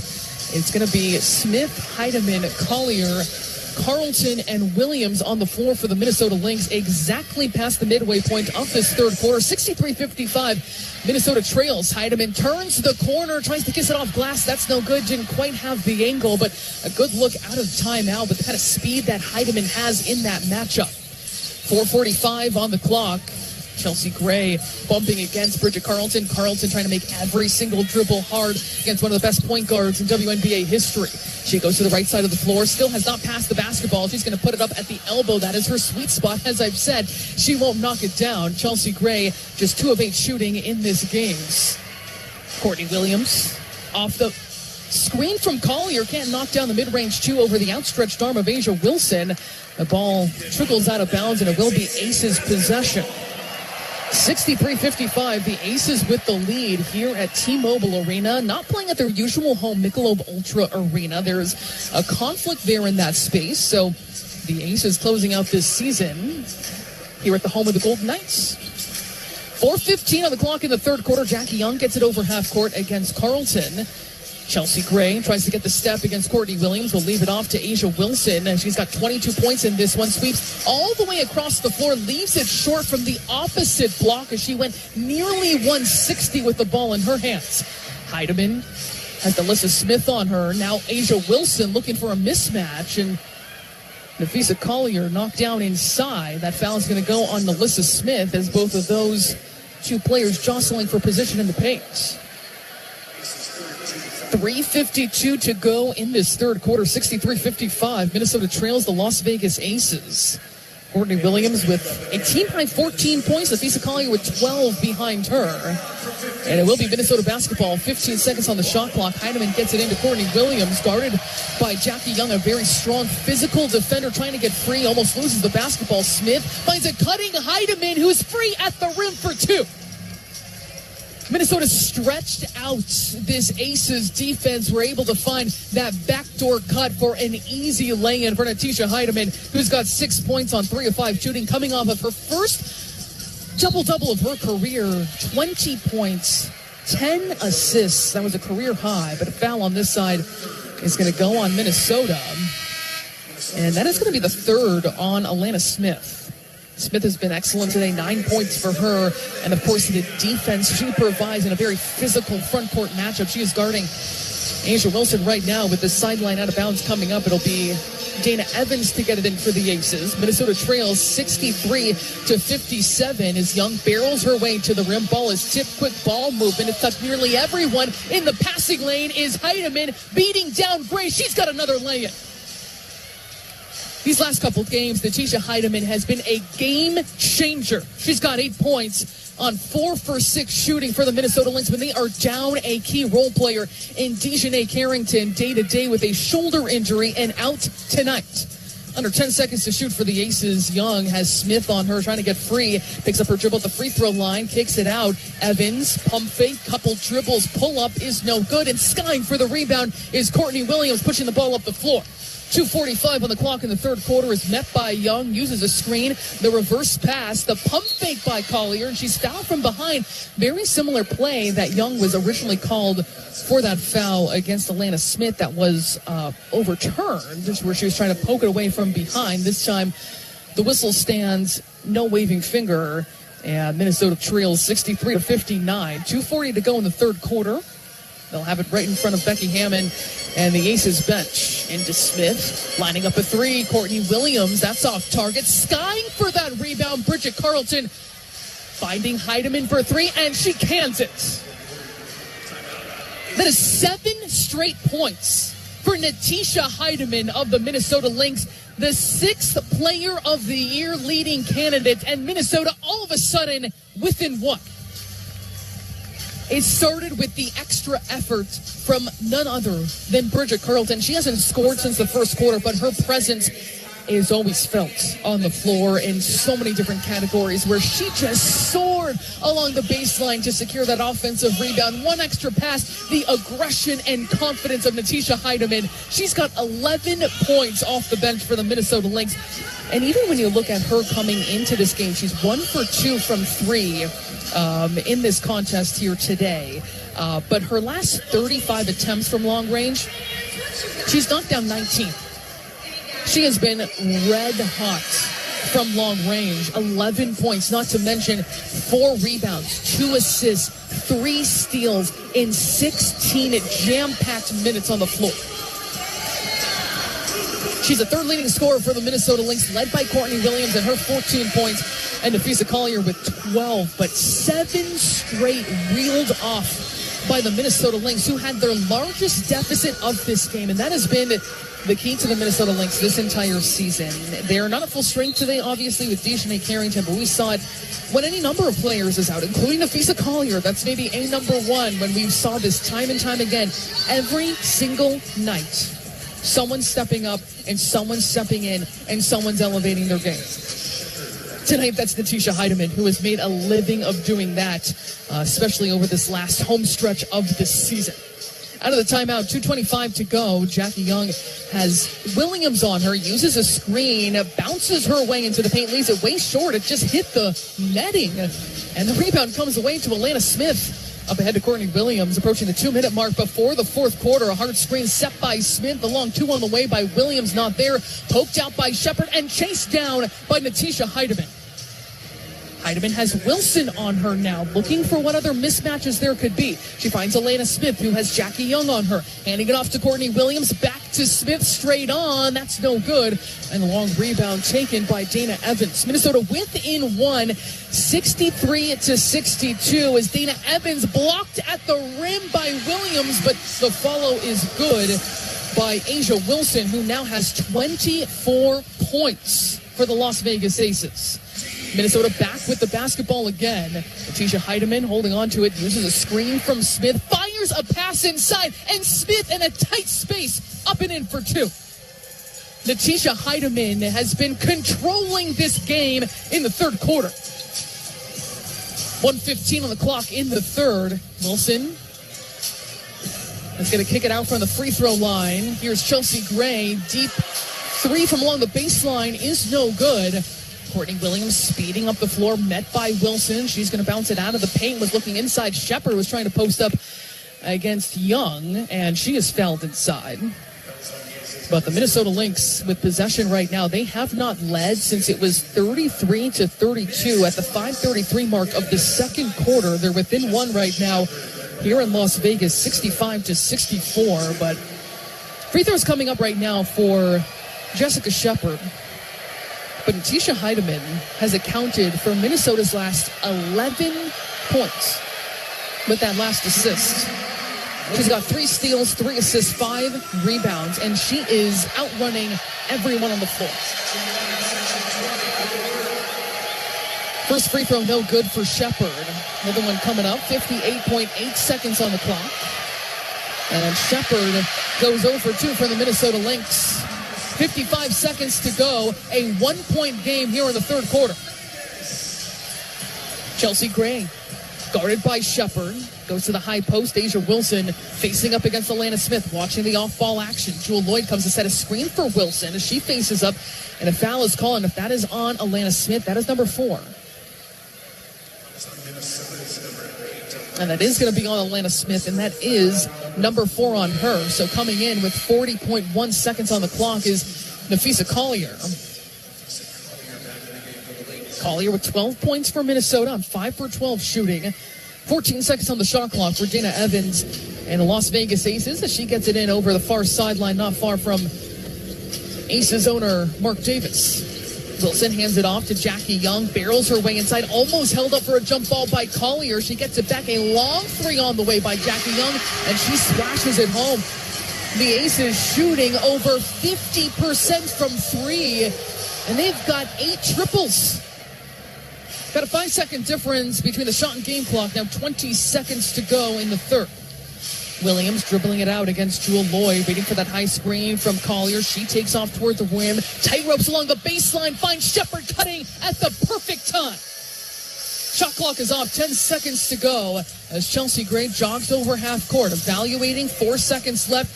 Shepard, she's able to get past her right to the rim and drops it in at the buzzer. It looked like Shepard may have been trying to deliver a foul against Chelsea Gray, but she went right up against Shepard, got herself to the rim. Gray now with 8 points on 3 of 10 shooting. She does have 9 assists and 4 turnovers as well, but it is a 4-point game heading into the fourth quarter. This one really exceeding expectations and going back and forth as we enter the final frame here in Las Vegas. You're listening to Minnesota Lynx basketball. The free iHeartRadio app is #1 for music, radio, and podcasts, all in one. Discover a new podcast from our library of over 350,000 titles. Here's an iHeartRadio podcast preview. Peter Bogdanovich is a man of many passions. Peter Bogdanovich burst upon the film. Bogdanovich is best known as a director of films like The Last. Peter Bogdanovich helped change the way movies were made, starting with his first hit in 1971, The Last Picture Show. Thought you might want to go to the picture show. Yeah, might as well go. At age 31, he became one of the hottest directors in Hollywood. All his life, he's wanted to make movies, and he did. His self-confidence. He knew what he wanted to do. Now, this movie fan is a successful director. Peter's career was kind of the ultimate triumph of the film critic, film nerd, film buff. And he liked being in love. Peter and I, we were the first unmarried couple on the cover of People magazine. Oh, horrors. You have her, you have 4 pictures in a row that make people hated them. A guy has to learn to hate you. But Peter's success did not last. I made a lot of mistakes, but we're starting again now. And just as he was on his way back up, she fell in love with another man. The happiest girl in the world. Wait, Dorothy Stratton. He suffered an unspeakable tragedy. Playboy magazine's 1980 Playmate of the Year has been found shot to death. And finally, the phone rings. I answered it. It was Hefner. He said 2 words. Dorothy's dead.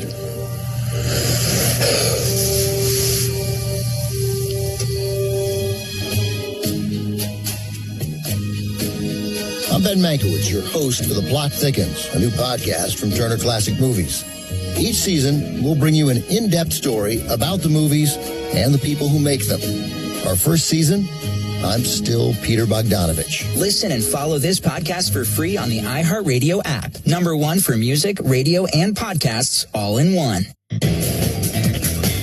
She's been huge. I mean, it's different than anyone else on the team. The way that she's able to push the pace, get into the lane, finish, distribute. He gives us so much, and especially having her be that spark, like as our 6th man off the bench, is huge. I think the bench is like the most important part of the team. The depth of the team is so important, and having that head off with T just puts us in such an amazing position. As Nafisa Collier talking about the impact of Natisha Hiedeman, because she is playing some of the best basketball, I think it's safe to say, even of her career right now. Natisha Hiedeman coming off a career performance Monday against Dallas, a season-high 20 points, 7 of 13 shooting, 4 of 5 from long range, and also a career-high 10 assists for her first career double-double. In this game, has 11 points on 5 of 7 shooting, 5 rebounds, 3 assists, 3 steals, and is single-handedly trying to carry the Lynx right now. They have not led since about the midway point of the second quarter, 33-32. They're down by 4 as we start the fourth quarter. Minnesota on offense. McBride launches a 3 off that time, and the rebound collected by Nalissa Smith. It is 70-66 Aces. Their largest lead has been 8. And Minnesota not leading since midway through the second quarter. Here's Smith outside the three-point line. 13 seconds to shoot as she directs traffic. We'll hand it off to Aaliyah Nye, who can't turn the corner. A long 3 on the way by Dana Evans is far off target. That just bounced off the backboard. And Minnesota still trailing by 4 as Bridget Carlton gets it into the front court. Uses screen from Shepard, now working through Collier beyond the three-point line. 45 seconds into this third quarter. Hiedeman tries to get downhill, loses control of the basketball. And it looks like she has some kind of appeal to make to the referee. Maybe thought a couple hands may have reached in there as she tried to turn on the Jets to the rim. 2 turnovers for Natisha Hiedeman. In that third quarter, magnificent. 7 points, 3 of 4 shooting, 2 assists and 1 steal in 6 minutes. Here's Wilson driving, handing off to Jewel Lloyd. Right side of the floor, she throws it into the stands. For Las Vegas, that is their 10th turnover of this game. Both these teams, top 4 in the WNBA in fewest turnovers per game. And it's Minnesota basketball. A minute into this fourth quarter, trailing by 4, 70-66. McBride hands it off to Hiedeman, surveying the off-ball movement. Collier guarded by Wilson. She goes to the right side of the floor, hands it off to McBride. McBride in the paint has Wilson on her, looking to feed Collier, forces it in. And coming up with the steal is Aisha Wilson, trying to beat McBride down the floor, and she finishes on the left side for 2. Wilson, 26 points, and she's continuing the kind of scoring and performances we have seen in this 12-game win streak. 27 points per game, 12 rebounds per game, 8 double-doubles, 6 30-point contests. Collier goes right into the chest of Wilson. It is poked away, and it's going to be a jump ball. And Asia Wilson is clapping hard, cheering on the rookie Aaliyah Nye, who is trying to rip that away from Collier. 10 seconds to shoot. 8:19 on the clock. 72-66 is the lead for the Las Vegas Aces. Most recently, when these two teams met, a 53-point blowout and a Minnesota Lynx victory. A much different tune in this one. And the Aces come away with that jump ball. Wilson will bring it up the floor, spin into the paint, kick it out. Dana Evans driving into the paint herself, held in the air, and she is fouled. So 2 free throws coming up for Dana Evans, and that foul is going to go on Hiedeman. Evans can be a slippery player, but against Atlanta most recently, just 2 points on 1 of 4 shooting in 18 minutes. She's total 10 points in the last 2 games after a season-high 21 against Washington, but it's been strong beyond the arc the last 3 games. So she knocks down the first free throw, and here comes Alana Smith and Courtney Williams. Coming out of the game, Carlton and Shepard.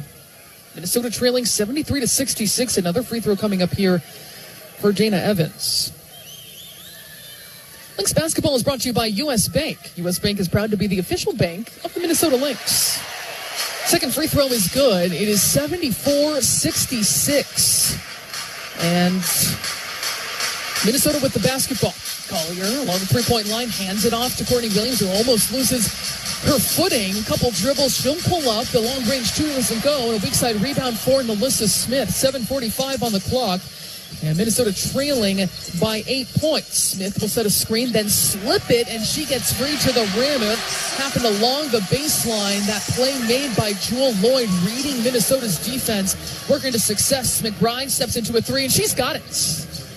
Second three is good for Kayla McBride. Had been 3 of 10 shooting overall, but she's now got 10 points for the 5th Lynx player in double figures in this game. Minnesota within 7, now 76-69.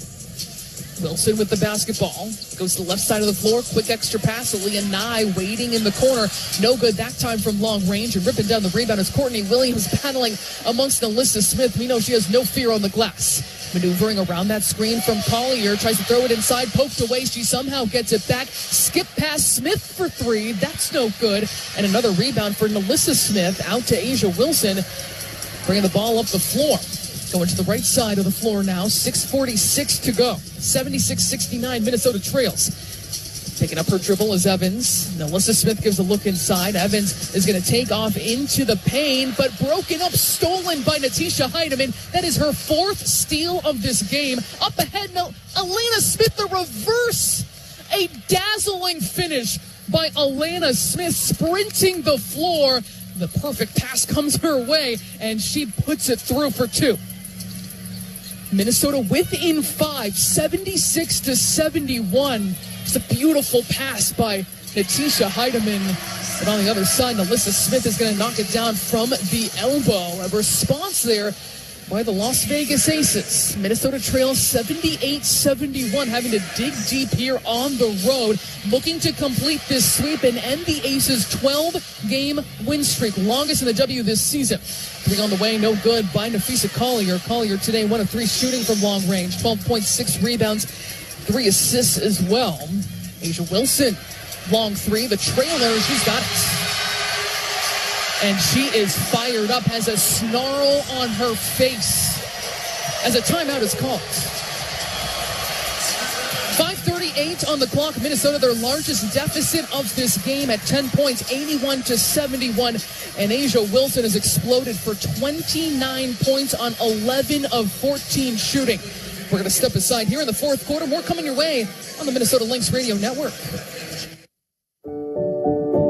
At U.S. Bank, when they say they're in it with you, they mean it. Not just for the good stuff, the grand openings and celebrations, although those are pretty great, but for all the hard work it took to get there, the fine-tuning of goals, the managing of cash and workflows, and decision-making. They're in to help you through all of it, because together they're proving day in and day out that there is nothing as powerful as the power of us. Visit usbank.com to get started today. Equal housing lender, member FDIC, copyright 2024, U.S. Bank. It's what you wait for all week. The three-pointers, the rebounds, the thrill of every shot. Win or lose, it's the hope that keeps you coming back. The dream that this time, it might be your year. And so you represent with anticipation and with pride. Because when the pressure's on, your support is everything. That's why the NBA store is here to support you. Check out the largest selection of official NBA gear at NBAstore.com. A Fanatics experience.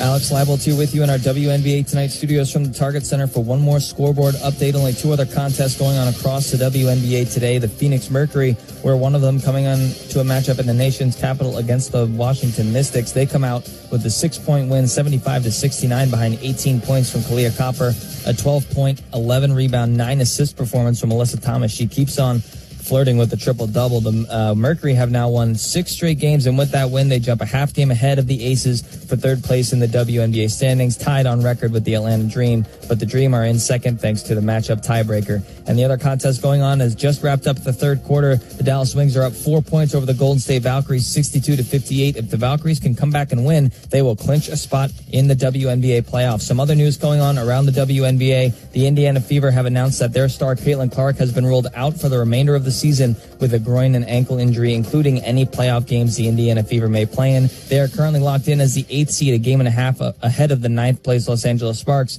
So that would be the Minnesota Lynx matchup in the first round, would be the Caitlin Clark-less Indiana Fever. Let's head back into Las Vegas for this finish with Sloan Martin. Thanks, Alex. And still one more meeting this regular season as part of this 3-game road trip starting today, then going to San Francisco, and then ending in Indianapolis at the beginning of next week. So another regular season series, and as you mentioned, perhaps a first-round series as well. Out of the timeout, Atisha Heidemann, the hesitation, the take, and she's fouled. Natisha Heidemann just feels like she is playing unconscious right now. 11 points, 5 of 7 shooting, 5 rebounds, 4 assists, 4 steals. Her career high is 5 steals. But she is just locked in at a different level in this second half. She's got 2 free throws coming up for the Minnesota Lynx. And that first free throw, no good. Come celebrate Fan Appreciation Night presented by the Minnesota Star Tribune on Thursday, September 11th. As Fee and the Lynx match up with the Golden State Valkyries. Be in the building to score a limited edition poster and a pink wig. Get your tickets now at lynxbasketball.com/tickets. Then you can fit in with everybody who I see on the road. There are pink wigs everywhere we have gone. This is a credit to the Stud Buds. And now you can be part of the team too. Dana Evans will drive. Minnesota trailing 81-72 off that last free throw. A pump fake and drive by Nalissa Smith. She's going to kick it back out. Dana Evans tries to get downhill, draws the defense. Chelsea Gray knifes her way into the paint and kisses it off glass for 2. That's an example of what Coach Reeve was talking about, the improved ball movement by the Las Vegas Aces, including offensively. They've gone from 9th to 1st since August 2nd in offensive rating, and that ball movement is a big reason why. They're still down in the basement when it comes to assists per game as Minnesota turns it over on the other side, forced down low into Alana Smith, and she wasn't able to rein it in. But this Las Vegas offense, you look at before August 2nd, 9th in points per game. Now 2nd since that time. Their shooting has greatly improved. 11th in three-point percentage. Now 2nd since that time frame. Getting to the rim is Dana Evans, and a timeout called by Cheryl Reeve as the Minnesota Lynx now trailing 85-72 and continuing to slip behind. This is their largest deficit of this game at 13 points. The Aces still shooting 55% as a team, in Minnesota struggling to keep pace right now in the fourth quarter despite them shooting 51%. We're going to step aside here, have the rest of this fourth quarter when we come back on the Minnesota Lynx Radio Network. The free iHeartRadio app is #1 for music, radio, and podcasts, all in one. Discover a new podcast from our library of over 350,000 titles. Here's an iHeartRadio podcast preview. The game appeared on a paranormal message board with very simple rules. Get in your car and take a drive. Take a left, then the next possible road on the right, then the next possible left. Repeat process ad infinitum. There's a hitchhiker on the road. Now you pick him up. You take him where he needs to go. But you do not, under any circumstance, do not talk to him. Ever. I ain't asking you to believe me. But I told you. This street, this is your last chance. As ridiculous as it might sound, I think my friend may have documented her own disappearance. If you know anyone involved in this story, any of the locations mentioned, anything I can use to get in touch with Alice, please don't hesitate to contact me. Were you in the area on February the 7th of this year? Did you meet or speak with a girl called Alice Sharman? Has anyone heard of the Left-Right game? The Left-Right Game is a new audio drama from Q-Code. Listen and follow this podcast for free on the iHeartRadio app. #1 for music, radio, and podcasts, all in one. Through almost 3 quarters, this game was not separated by more than 2 possessions, but the Las Vegas Aces outscoring the Minnesota Lynx in this fourth quarter here at T-Mobile Arena in Las Vegas, 15-6. They have now their largest lead of this game at 13. It is 85-72 as Minnesota tries to battle from behind. but Coach Reeve is bringing in a couple of deeper reserves. Alari Kosu, the 20-year-old Russian, and Jalen Sherrod into the game as well, with 4:42 to go. And Las Vegas leading by 13. And maybe an example here when it comes to the strategy of this Minnesota Lynx coaching staff, of the luxury and the flexibility that they have right now, locking up that number 1 overall seed, not needing to play their main rotation. Very huge minutes. On the floor right now is Sherrod, Kosu, Kliundakova, Heidemann, and Shepard for the Minnesota Lynx, all players off the bench. Kosu trying to turn the corner. She bursts to the rim for 2. There are moments with this player that your jaw just drops. She's doing what this Minnesota Lynx coaching staff is asking her to do. She's really only shooting around 5 feet of the rim, but that time just turned the corner and exploded to the rim. Alyssa Smith, turnaround jump shot. The floater is good. 4 minutes now to play. 87-74 as Cameron Taylor set the check in as well. And Natisha Heidemann drains another shot straight on there. She has been phenomenal today. 14 points for her, coming off of her first double-double of her career. A season-high 20 points against Dallas. Follows it up with another incredibly strong performance. Chelsea Gray picks up her dribble at the free throw line. Leah Nye can't drive against Heidemann, who got a piece. 3 seconds left. The step back by Chelsea Gray misses everything, and that will be a shot clock violation. Minnesota trailing 87-76. 5 players in double figures for the Minnesota Lynx. They're all between 10 and 14 points. You add in Bridget Carlton there as well. That is 6 players within 9 to 14 points. But started to fade down the stretch here in this fourth quarter. Trailing 87-76 with 3:15 to play. Backdoor cut. Natisha Heidemann. Turnaround floater is good. She has just been unstoppable here today. 16 points on 7 for 9 shooting for Natisha Heidemann. Also 5 rebounds, 4 assists, 4 steals. That last one off her career high as well. 3 minutes on the clock. Jackie Young against Kosu is able to set her up for a 3. That doesn't fall. The rebound corralled by Heidemann, now accelerating up the floor. 2:50 to go. Heidemann going to drop it down inside to Kosu. Drop step against Alyssa Smith. A crafty post move by Maria Kliundakova. Her first bucket and first attempt in this game. Had, 3 assists in 4 minutes. And this one so far. 2:30 on the clock. Minnesota's within 7 right now, even with role players on the floor. Jackie Young gets into the paint, picks up her dribble. Leah Nye for 3 along the baseline. That's good. And that's going to be the big separator in this one, putting the Aces back up by 10 points, 90-80. Heidemann, the step back 3. No good that time, but a foul is going to go on Alyssa Smith. I think that's going to be 3 free throws coming up here for Natisha Heidemann. But this one, this fourth and final meeting of the regular season between these two teams, certainly a departure from the first 3, in which Minnesota collectively was plus 98 in terms of total points scored, winning those games by an average of 33 points per game. In fact, the Aces against the Lynx had been scoring 66 points per game. It's 84 points per game against the rest of the WNBA, shooting 36% against the Lynx, 44% against teams that are not Minnesota. And they were able to reverse that today, shooting 55%. Heidemann's first free throw is good, and A'ja Wilson is checking back into this game. And it's an 8-point contest right now, even though Minnesota appears to have kind of called off the dogs here, putting role players on the floor. And Heidemann will knock down all 3 free throws. It's a 7-point game, 90-83. Heidemann with 19 points, looking for back-to-back 20-point contest. All starters on the floor except for Leah Nye for the Las Vegas Aces as A'ja Wilson sets up Kliundakova. The turnaround jump shot is good.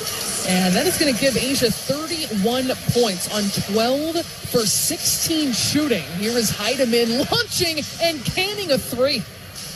And Natisha Heidemann has back-to-back 20-point games, a ridiculous stretch for Natisha Heidemann, the leading sixth player of the year candidate.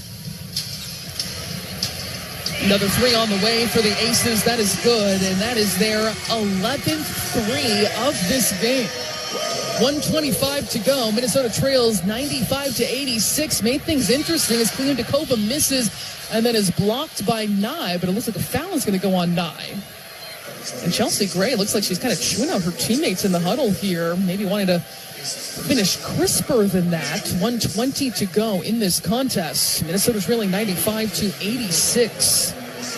Still a big offensive output for the Minnesota Lynx, who have scored at least 94 points in 4 of the last 5 games entering tonight. And here's Kliundakova. First free throw is good, second no good, and Melissa Smith hits the ground hard. And a foul is going to go on Kliundakova, just battling for that rebound, and Smith still not onto her feet, laying on her back, helped by her teammates, and now the bench starting to empty right now to give her some time and support. Towel goes under her head, and now being lifted onto her backside, still sitting and slow to get to her feet. 1:18 to play here at T-Mobile Arena. 95-87 is Minnesota's deficit. Lynx basketball is brought to you by Treasure Island Resort and Casino, the exclusive casino partner of the Minnesota Lynx. So Alyssa Smith back on her feet. The Aces trying to make this one official to make it 13 wins in a row. The WNBA has not had a 13-game win streak since the Sun won 14 in 2021. The longest win streak in WNBA history is 18 by the LA Sparks back in 2001, back in the Lisa Leslie days. Then you have the Phoenix Mercury, who won 16 in a row in 2014. They won a WNBA championship last year. The Comets, the aforementioned Sun, and then the Las Vegas Aces are trying to join multiple teams that have won 13 games in a row, including the 2016 Minnesota Lynx, the Lynx spanning from 2011 to 2012, and then the Seattle Storm back in 2010. So the Aces, bears repeating, since they lost by 53 points to this Minnesota Lynx team, are getting closer to making this 13 straight wins. And they are locked up in a battle at the top of the standings, trailing Minnesota, of course, who have already locked up the number 1 seed, but trying to get that number 2 spot, who was currently occupied by the Atlanta Dream. Entering today, they were a half game back. Minnesota's going to turn it over on that possession out of a timeout. Wilson and Gray and Young still all on the floor for the Las Vegas Aces, as Nye will misfire on a 3. Jewel Lloyd tracks down the offensive rebound. She finds Jackie Young inside for 2.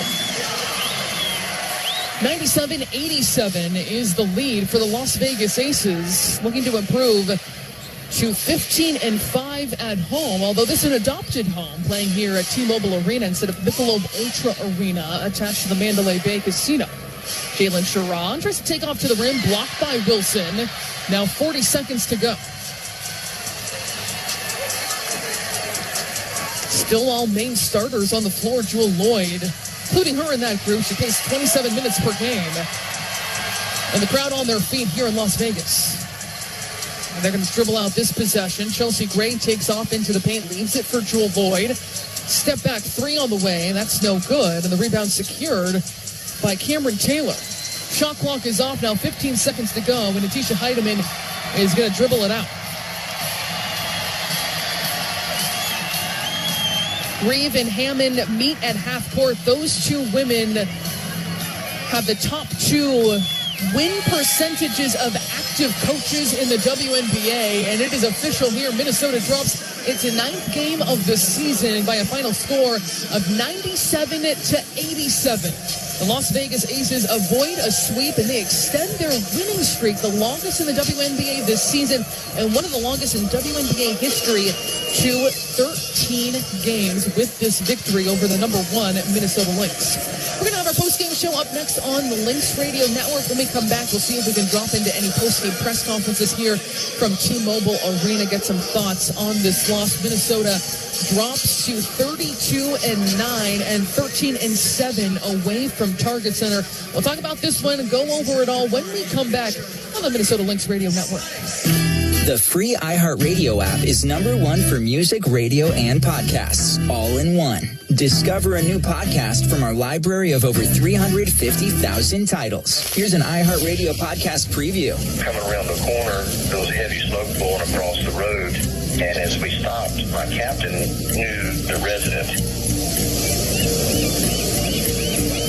The house has been ransacked. There's been either a hell of a fight in there, or first thing I thought was a robbery until, of course, we found Denise. Today marks 20 years since emergency responders found a murdered woman inside of a burning home in Kill Devil Hills. The victim was 33-year-old Denise Johnson. The only way to understand Denise Johnson's story is to move counterclockwise in time, to go backwards to the point her clock violently stopped. She was, fighting for her life. Obviously, there was a struggle going on. You wouldn't know it looking at this home that something terrible happened here 20 years ago, a horrible crime that is yet to be solved. I'm your host, Delia D'Ambra. This is Counterclock, the investigation into the 22-year-old unsolved murder of 33-year-old Denise Johnson. Counterclock is an AudioChuck original. Listen and follow this podcast for free on the iHeartRadio app. #1 for music, radio, and podcasts, all in one.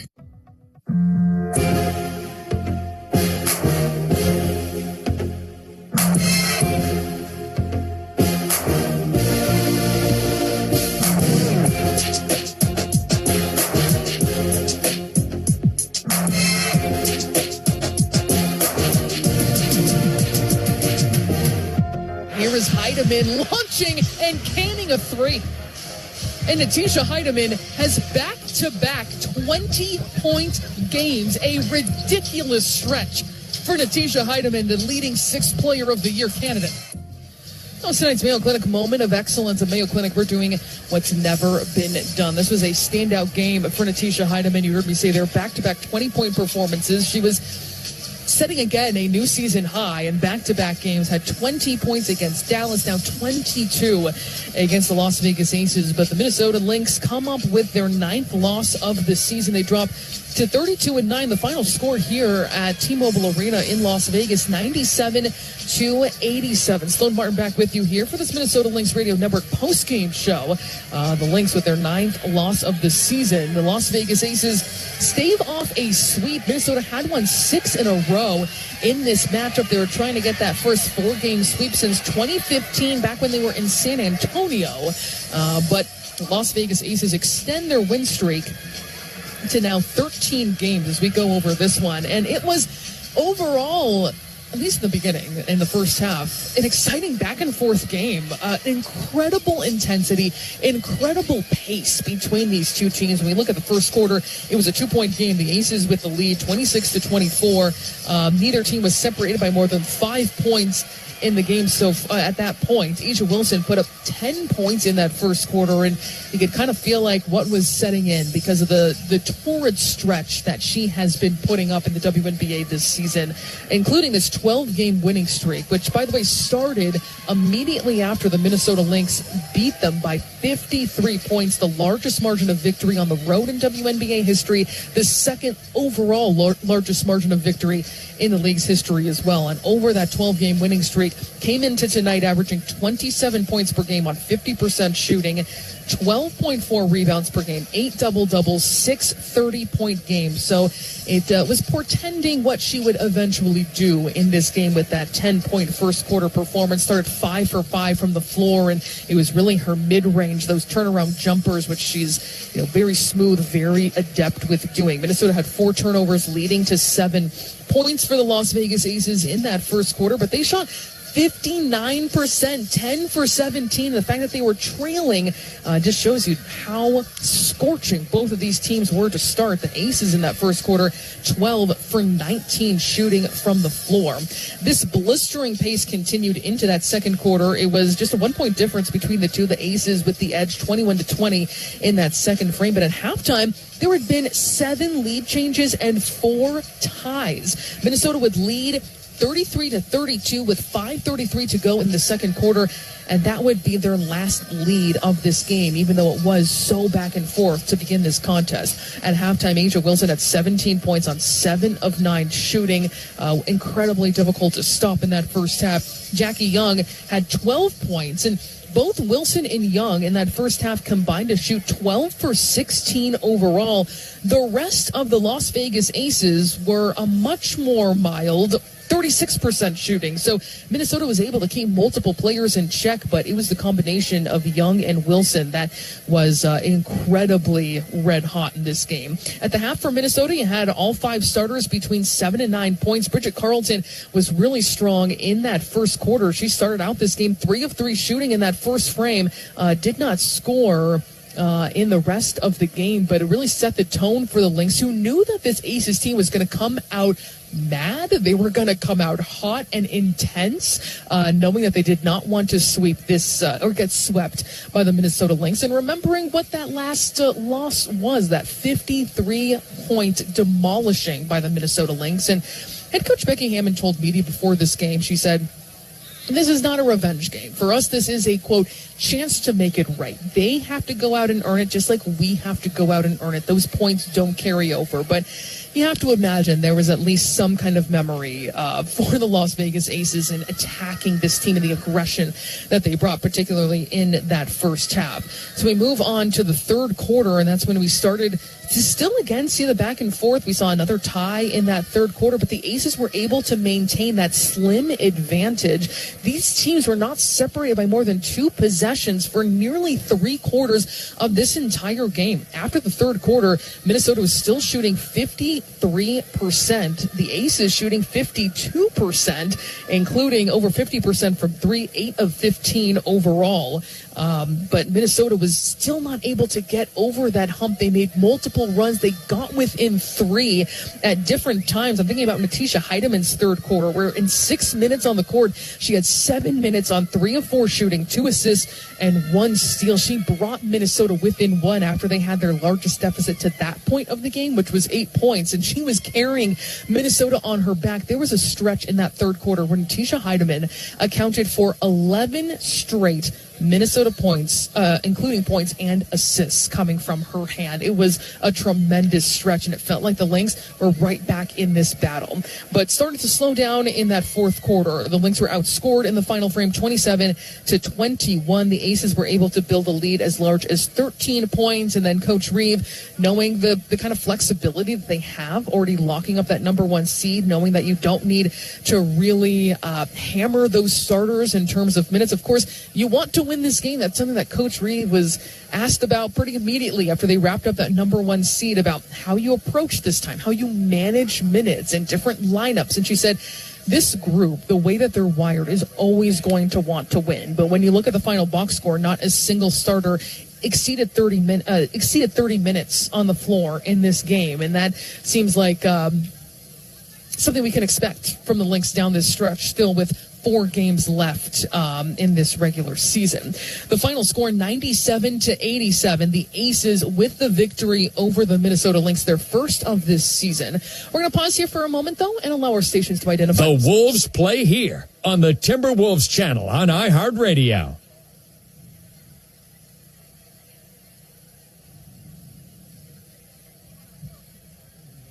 Looking individually, the Las Vegas Aces for the game shoot 55%. And that was one of those numbers that just did not regress to what you would expect for the Las Vegas Aces, who entered this game 9th in the WNBA in total field goal percentage and 6th in three-point percentage. Now, both those numbers have dramatically improved over this now 13-game winning streak. When you look at their numbers pre-August 2nd, they were 11th in the WNBA in field goal percentage. Since August 2nd, they are 3rd, also with three-point percentage. Before August 2nd, in that 53-point loss to Minnesota, 11th in three-point percentage, now 2nd. So they have dialed it up immensely on the offensive end, and that was clearly on display in this one, 55% for this game. Asia Wilson, who returned to the game once Minnesota made it an 8-point contest in the closing minutes, finishes with 31 points, which means that over this 13-game stretch, she has put up 30 points 7 times for the Las Vegas Aces.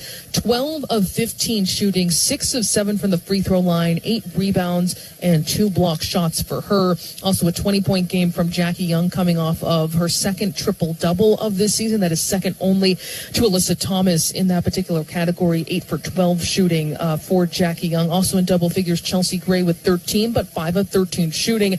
Melissa Smith with 10 as well. And for the Minnesota Lynx, a very balanced effort, but led by Natisha Heidemann's 22 points, back-to-back 20-point games for the 6th player of the year candidate on 8 for 10 shooting. When you look at her last game against Dallas, too, what is also so impressive is not just the output, but the efficiency. In her 20-point, 10-assist performance in 30 minutes against Dallas, she was 7 of 13 from the field, better than 50%. Tonight, 80%. That is one of the best performances of the season, really by any Lynx player, when you talk about that kind of volume of shooting for Natisha Heidemann. 2 of 3 from long range. Also 6 rebounds, 5 assists, 4 steals. The last category, just one off of her career high. Right behind her, Courtney Williams with 14 points, 7 of 15 shooting. She also had 4 assists and 4 rebounds. Alana Smith with 13 points, 6 of 11 from the floor, 1 3-pointer, 4 rebounds for her. Nafisa Collier had 12 points on 5 of 13 shooting, 6 rebounds, 3 assists as well. Bridget Carlton did not score out after that first quarter, but went a perfect 3 of 3 shooting from long range.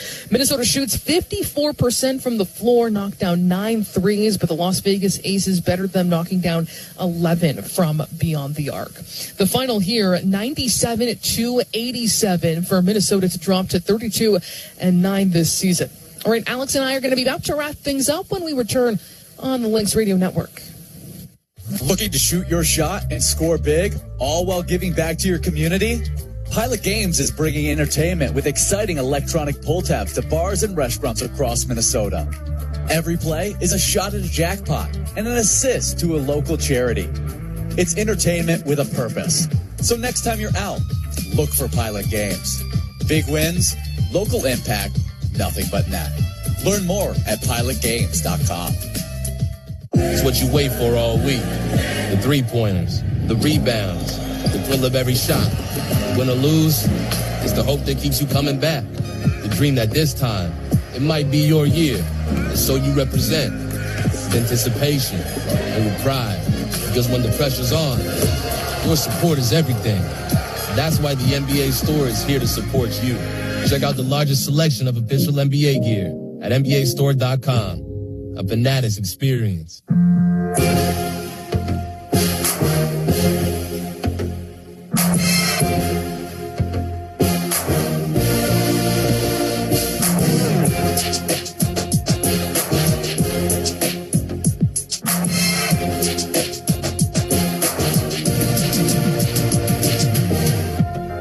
Sloan Martin back with you here, our final segment of our Lynx postgame show. The Minnesota Lynx drop one here in Las Vegas, do not get that season sweep, and the Las Vegas Aces extend their WNBA 2025 season best win streak to 13 games with a 97-87 win over the Minnesota Lynx, who dropped to 13-9 this season with their first loss of the year to the Aces. It sounds like head coach Cheryl Reeve is sitting down to chat with media right here at T-Mobile Arena. The occasion today, and credit to Aces. It's really hard to beat a team 4 times, especially a team like the Aces.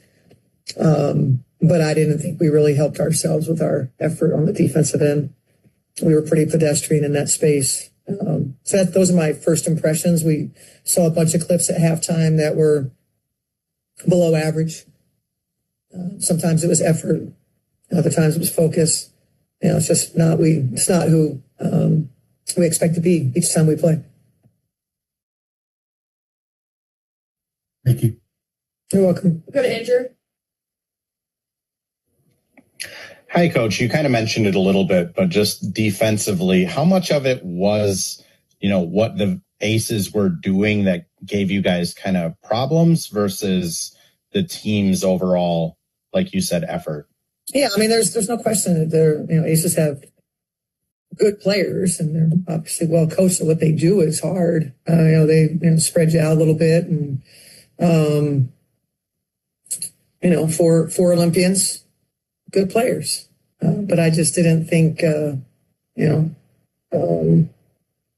number of clips that either we weren't getting back in transition or just the basic initial point of attack, establishing your defense to be able to dictate. We did very little dictating in the game. Thanks, Coach. You're welcome. Yep, thanks. Head coach Cheryl Reeve talking to media here at T-Mobile Arena on that line as I bring in my partner Alex Leibel from our WNBA Tonight late night studios at Target Center in downtown Minneapolis. And Alex, what kind of stood out from me, what she said was it's not who we expect to be each time we play, was certain spots, and how she would describe this game overall. Yeah, I think Coach Reeve just holds her team to such a high standard, especially on the defensive end. That's what this team's identity is at the end of the day. So the expectation is very high there, but they did run into a freight train of a Las Vegas Aces team that have won 12 straight. They've seemed pretty much unstoppable right now. From the jump, they were shooting so efficiently. They started 8 for 12 from the field. Asia Wilson started 5 for 5. So she was locked in, shooting lights out from the jump. And I think the Lynx did a really good job to stay in this contest for 3 quarters on the road in a road arena that sounded, from the studio's standpoint, that sounded like a very raucous crowd in Las Vegas. To still have 5 players score double digits, Bridget Carlton 1 shy. They still put in a really good offensive performance, but just defensively wasn't enough to contain the red hot form that Asia Wilson and Jackie Young have been playing at. Well, we had seen from afar how Las Vegas had taken off this season with 12 straight wins entering tonight. It's now 13 straight, and Coach Reeve talked about it both pregame and postgame about how this team is different with the way they spread you out, how much harder that challenge is instead of focusing on Asia Wilson and really trying to pack it in against her, and the challenge that was for her defense. Yeah, it certainly was. I mean, Chelsea Gray with 10 assists and a double-double for her. Jackie Young had 5 assists to go with her 20 points. It just seems like they found a great way to move the ball, like you said, east to west. They had 25 assists on their 38 field goals, 40 points in the paint. So they were finding different alleys to shoot the ball, 11 three-pointers, so 33 points from beyond the arc, 40 points inside the paint. They were finding different ways to score. They were finding different players to score with, 4 players with 10 or more points, 2 with 20 or more, and Asia Wilson obviously with the 30. So they did a really good job of moving the ball around. They got 6 points from 3 different players off their bench, a total of 8 scores for Las Vegas. So they really, although Asia Wilson did shoot 12 of 15 from the field, 6 of 7 from the line, they were still getting efficient shooting all up and down the lineup. Let's look ahead here, Alex, because we're going to have the first of 2 remaining games against the Golden State Valkyries, who are one of the great stories in the W this season. There's no, way to talk about it differently. When you talk about just expansion teams across sports, one of, if not the most successful of all time in any sport. They're currently occupying that 6th seed, but they're a game and a half behind the New York Liberty. And I still go back to what Coach Reeve said before the first meeting between these 2 teams. And this is a compliment. She didn't have to say this, where Coach Reeve said about the Valkyries, they have an identity with their first-year head coach, Natalie Nakase, and they play hard, and they have continued that, even though they haven't been 100% healthy, Alex, but they still have one of the best defenses in the WNBA, too. Yeah, and they are 11 seconds away from rattling off their 5th straight win. They were trailing to the Dallas Wings at halftime after Dallas held them to just 11 points in the second quarter. They bounce back and they score 26 in the third and hold the Wings to 21. And now they lead 81-78 with just 11 seconds to go. So they would be just one game behind the New York Liberty. I don't think anybody would have expected that come the start of the season, that the Valkyries would be just a game behind last year's champions in the New York Liberty in the standings this late in the season. They are such a great defensive team. They have that identity, like you mentioned. They play really hard. They have solid, consistent scorers, and just a nice all-around team that could pose problems for anyone in the playoffs in a few weeks' time. Win shares is not an end-all, be-all stat. Sometimes it can point you in the right direction, give kind of an overarching view of how a player is and their impact this season. Veronica Burton, by at least that measurement, has been a top 10 player in the WNBA this season, and I believe her fourth season out of Northwestern. So they have really been able to get multiple players to blossom, bring very tough defense. It'll be another physical game. That coming up on Saturday for the Minnesota Lynx at Chase Center. They will face the Golden State Valkyries again to close out the season on the 11th at Target Center. That'll be Fan Appreciation Night happening a week from today on Thursday. The final score here from T-Mobile Arena in Las Vegas. The Aces victorious over the Minnesota Lynx, 97-87. Minnesota falls to 32-9. The Las Vegas Aces improved to 27-14. For Alex Leipold, I'm Sloan Martin. Thanks so much for tuning in. We'll catch you in a couple days here on the Minnesota Lynx Radio Network. Find your iHeartRadio everywhere. There are hundreds of ways to experience iHeartRadio at home and on the go, beyond the iPhone and Android app, and at iHeartRadio.com. Here's another way to connect to iHeartRadio. Amazon Fire TV supports iHeartRadio with a beautiful big screen display while you enjoy your favorite music, radio stations, and podcasts. Make sure you link your iHeartRadio account and use voice controls for easy navigation between content on iHeartRadio. iHeartRadio on the big screen is easy to control from the remote or with voice controls, and it provides large cover art on the screen and can sync with your iHeartRadio account for seamless listening between your devices.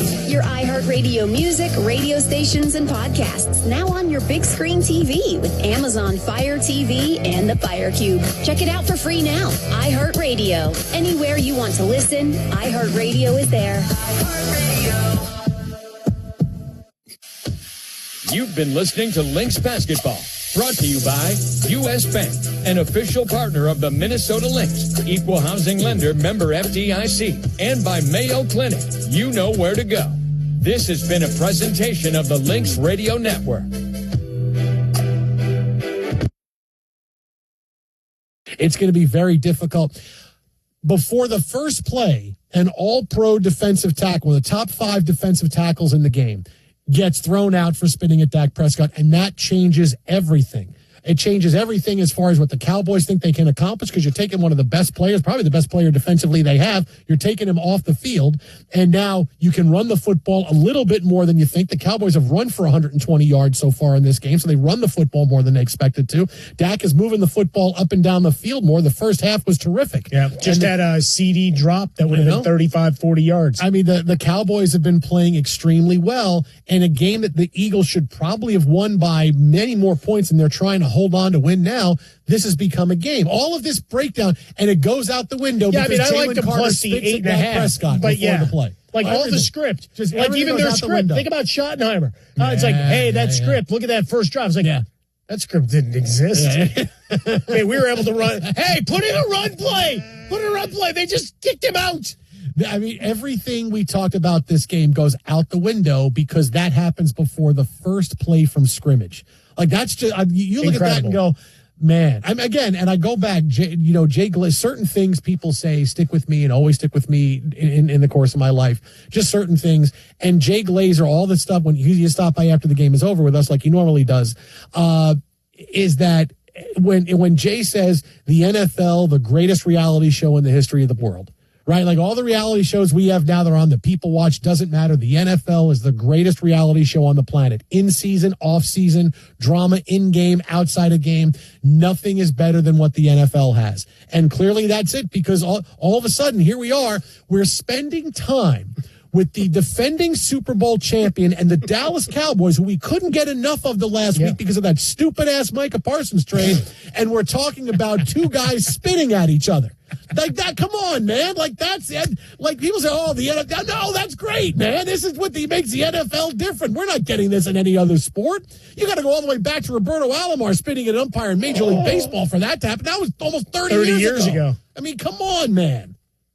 Never stop being American. Never stop spitting at people if they get in your face. Like that's the part of this game that just. But you get storylines that pop out of the weeds, right? I know. We have the injury on the opening kickoff. You lose your fullback. Yeah. All of a sudden you're on the Eagles sideline. They're like, all right, our run game's probably going to look a little different now. Mm-hmm. And then the next play, before the next snap, Carter gets thrown out. It's like, wow, that's a really active couple of minutes for Tirico and Collins going up in the booth. Hey, we're jumping down. Right in, right? Kevin Harlan was losing his mind on the radio calls. Like, I don't know what the hell's happening. Arian Foster's script, clearly we're going to start out with a bang. We're not going to ease into the season. We're going to give you a left turn right away. But the way this started, you might as well cut straight to a commercial for that new movie, Him. It's like that Jordan Peele movie that's coming out. That's like that the Lethal Weapon 2 when the movie opens. They're right in the middle of a car chase.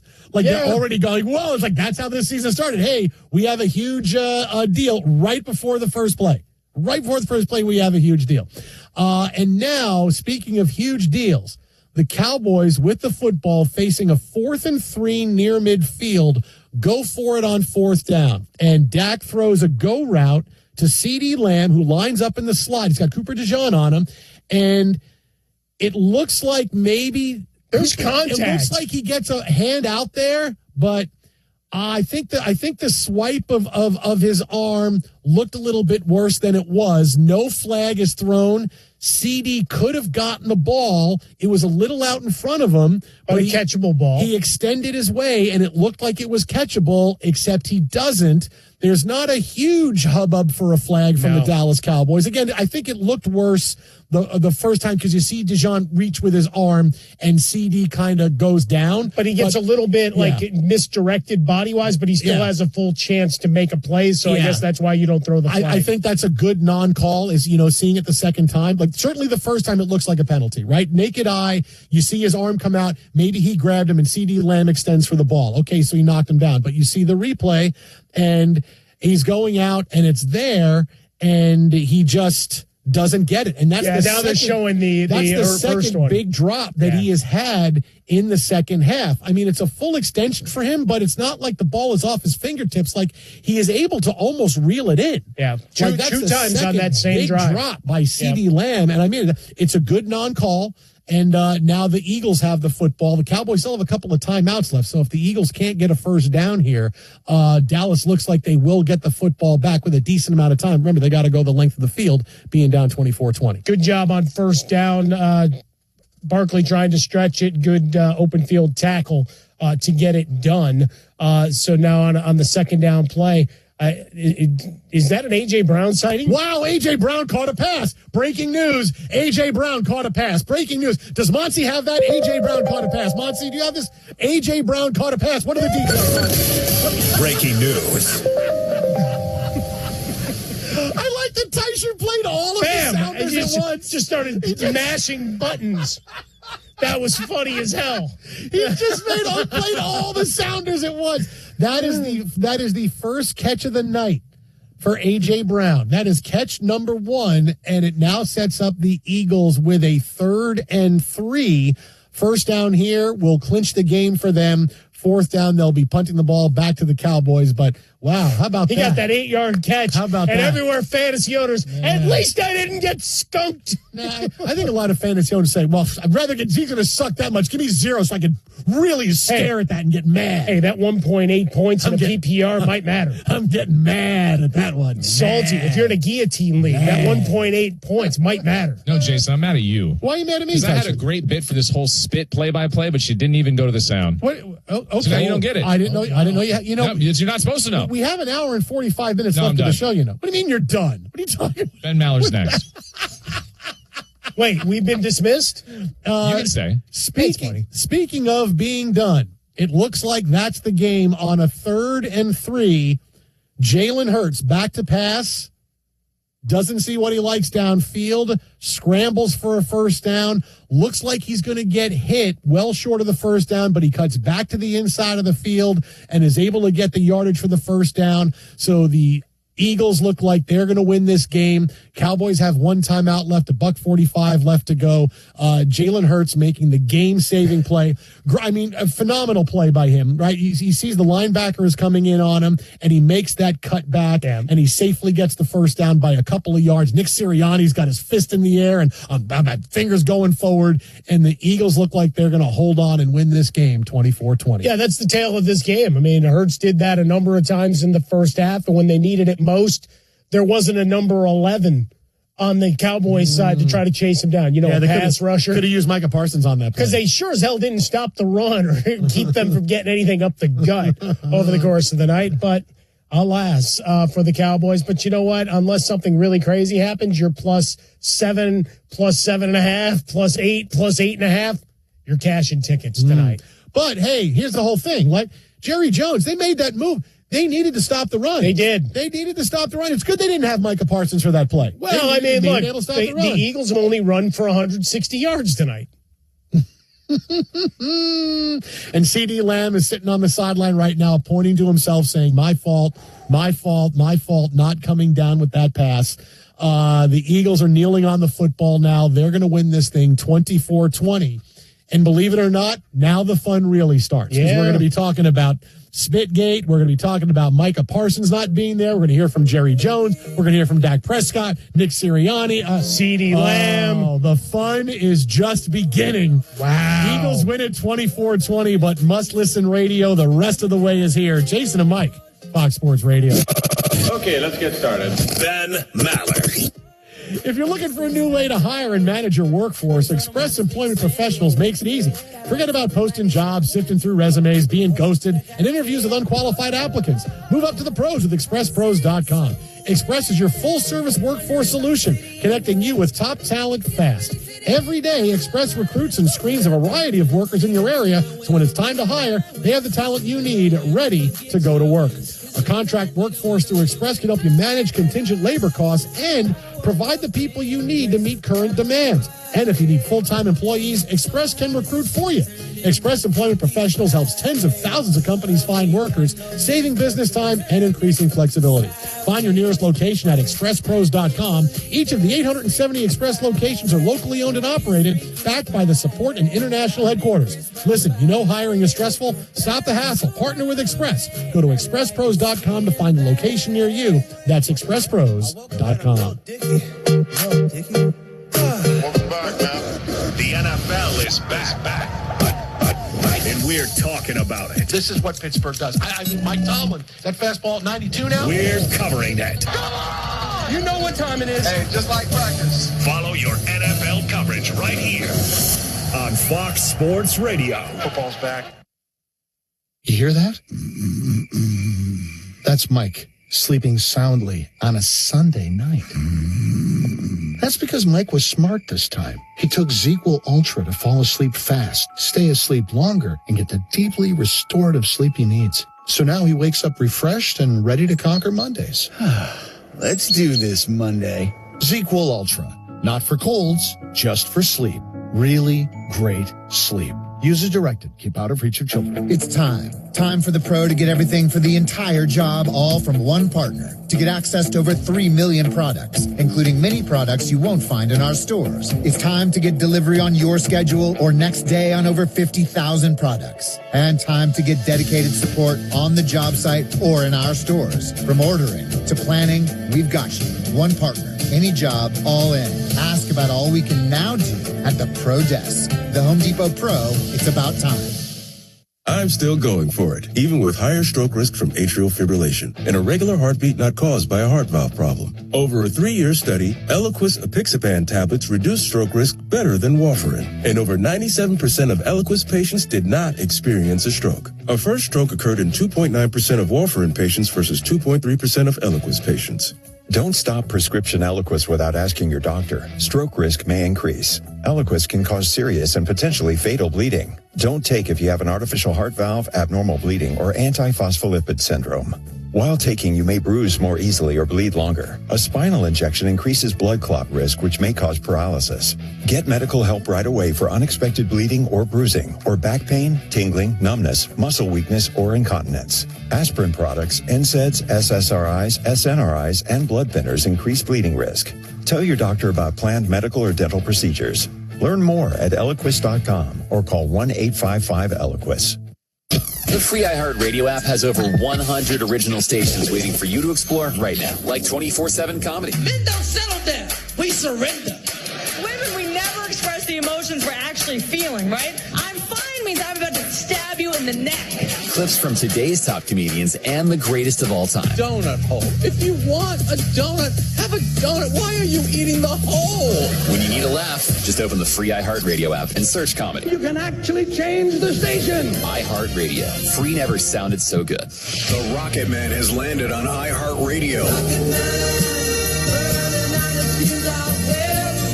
Hi, this is Elton John, and this is iHeart's Elton John Radio. Every hit, every deep cut, and the behind-the-scenes stories from Sir Elton himself. It became my first ever hit. From the anthems that made history to Elton's own picks, all commercial-free, including his new song with Brandi Carlile, the soundtrack of a legend. Search Elton John Radio on your iHeart app to listen now.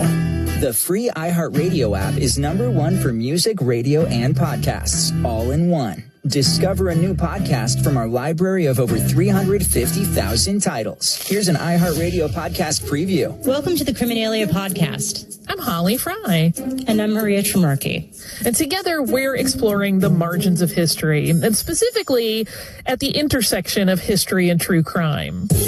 Our first season of the show is all about lady poisoners. And history has not been kind to ladies. Women have been marginalized, they've been vilified, they're falsely accused, and often just plain misunderstood time and time again. But sometimes women take power for themselves and they make their voices heard. And sometimes they do it through murder.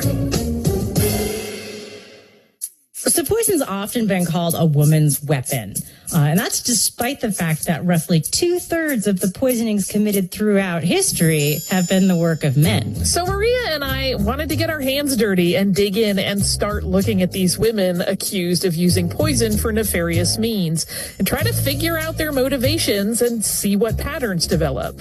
So we're going to cover everything from Caligula's sister Agrippina. Was she a killer, or was she just ambitious enough to seem automatically suspicious? To a law made in 19th century England making it illegal for women to buy arsenic, which was just rat poison. Even though it was men doing most of the killing through poison at the time. To a 1920s Chicago case where Tilly Klimek was given a much harsher sentence than prettier women with similar rap sheets. So the takeaway is, if you're going to commit crime, be cute about it. Yes. Some of these women absolutely were guilty, but some of them were probably labeled as criminals when that was not the case. And all of them were viewed through society's lens as sitting at this often sensationalized intersection of being both killers and the fairer sex. But how many were truly villains, and how many were just misunderstood? Join us on Criminalia as we untangle their stories on the iHeartRadio app, Apple Podcasts, or wherever it is you listen. Listen and follow this podcast for free on the iHeartRadio app. #1 for music, radio, and podcasts, all in one. We are To find FS1 on your television, go to foxsports.com for details. Go! Check them out. FS1. Check them out. FS1.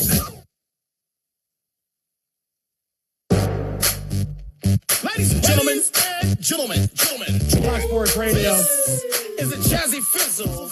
Eagles hold on to beat the Cowboys 24-20. Yay. Jalen Carter is ejected for spitting at Dak Prescott. Just got ejected. Video shows Dak Prescott spitting at Jalen Carter first. Yay. A 3rd and 3 play for the Eagles results in the first down. Jalen Hurts needs. Boy, the Cowboys could have used Micah Parsons on that He was play. never going to throw the ball. Nobody better to break this down to. Welcome back for another year. A guy that I've been quoting all night tonight. Yes, you have. Because I've been saying this Jalen Carter story I always think back to Jay Glazer saying the NFL is the greatest reality show in the history of the world. NFL on Fox, Jay Glazer with us now. What's happening, buddy? Happy opening night. Oh, what's going on, man? Had a good night, man. Actually watched over Yamava Casino, Rosie and I, and heading back home now. But, hey, greatest reality show in the world. You can't make that up. No, not at all. We've been talking about, first play, before the first by the way, snap. I want to correct you. You said Dak Prescott spit at Jalen, and Jalen spit at Dak. That's not, no. Dak spit on the ground. Dak spit at him. Dak spit at him. Yeah, like, you see, there's but on the ground and on a person, two totally different things. I think it might have been toward, but also he's behind his lineman. No, it's two totally different things, man. You cannot spit on a dude. No, I'm not saying Jalen Carter didn't deserve to get thrown out. Absolutely he did. But Dak's the instigator. He leaned forward to spit at him and is smiling, laughing at him right after. Like, that's Dak doing it first. Also, he's 7 yards away. And, like, he's spitting at the ground. It's two totally different things. Not even the same stratosphere. Not even close. And one was obviously flagged, one wasn't. The ref said, same thing. You got to have more control than that. Even if somebody instigates you like that, like Dak is, and I don't know if he really was or not, because Jalen Carter's not the guy you want to instigate. No. No. He is like, when I was at Eagles camp, they're like, hey, man, we don't you like to joke around with everybody. Don't joke with him. Don't joke with him. Yeah. So what do you take away from tonight's game? Was this a lost opportunity for the Cowboys? Was this just one of those games where it was crazy because of what happened early on? But I actually think, the Cowboys got a lot to hang their hats on about what the offense looked like. Defensively, I actually thought they generated a lot of pass rush. It's just hard to get Jalen. I thought they were much better than what a lot of people were expecting. And then just, Philadelphia, dude, it's, if you can't get them early, they are just going to gut you with the run. Just too many weapons on that side. And that's what, Saquon's just going to beat you down. But the way Jalen ran tonight also, just two of them, it's hard to stop. If you don't jump out early on a lead with them, over Philadelphia, they're just going to pound you away. And we all know what the push does. Kind of like, hey, you're always like, always like 1st and 8, pretty much, right? But same thing with what their running game does. You better pull away early part of the game, because if it's close, later on, and you have to figure out if they're going to run or pass, whatever it is, or Philadelphia's just able to pad a lead, they're just going to run it, and you can't stop them. Well, Jalen Hurts getting with the magical stuff. But for the last week, Jay, we've got the documentary going on for the Cowboys that we've been watching. We already have a whole season worth over the last week. Yeah. By the way, that documentary is unbelievable. Insane, right? Unbelievable.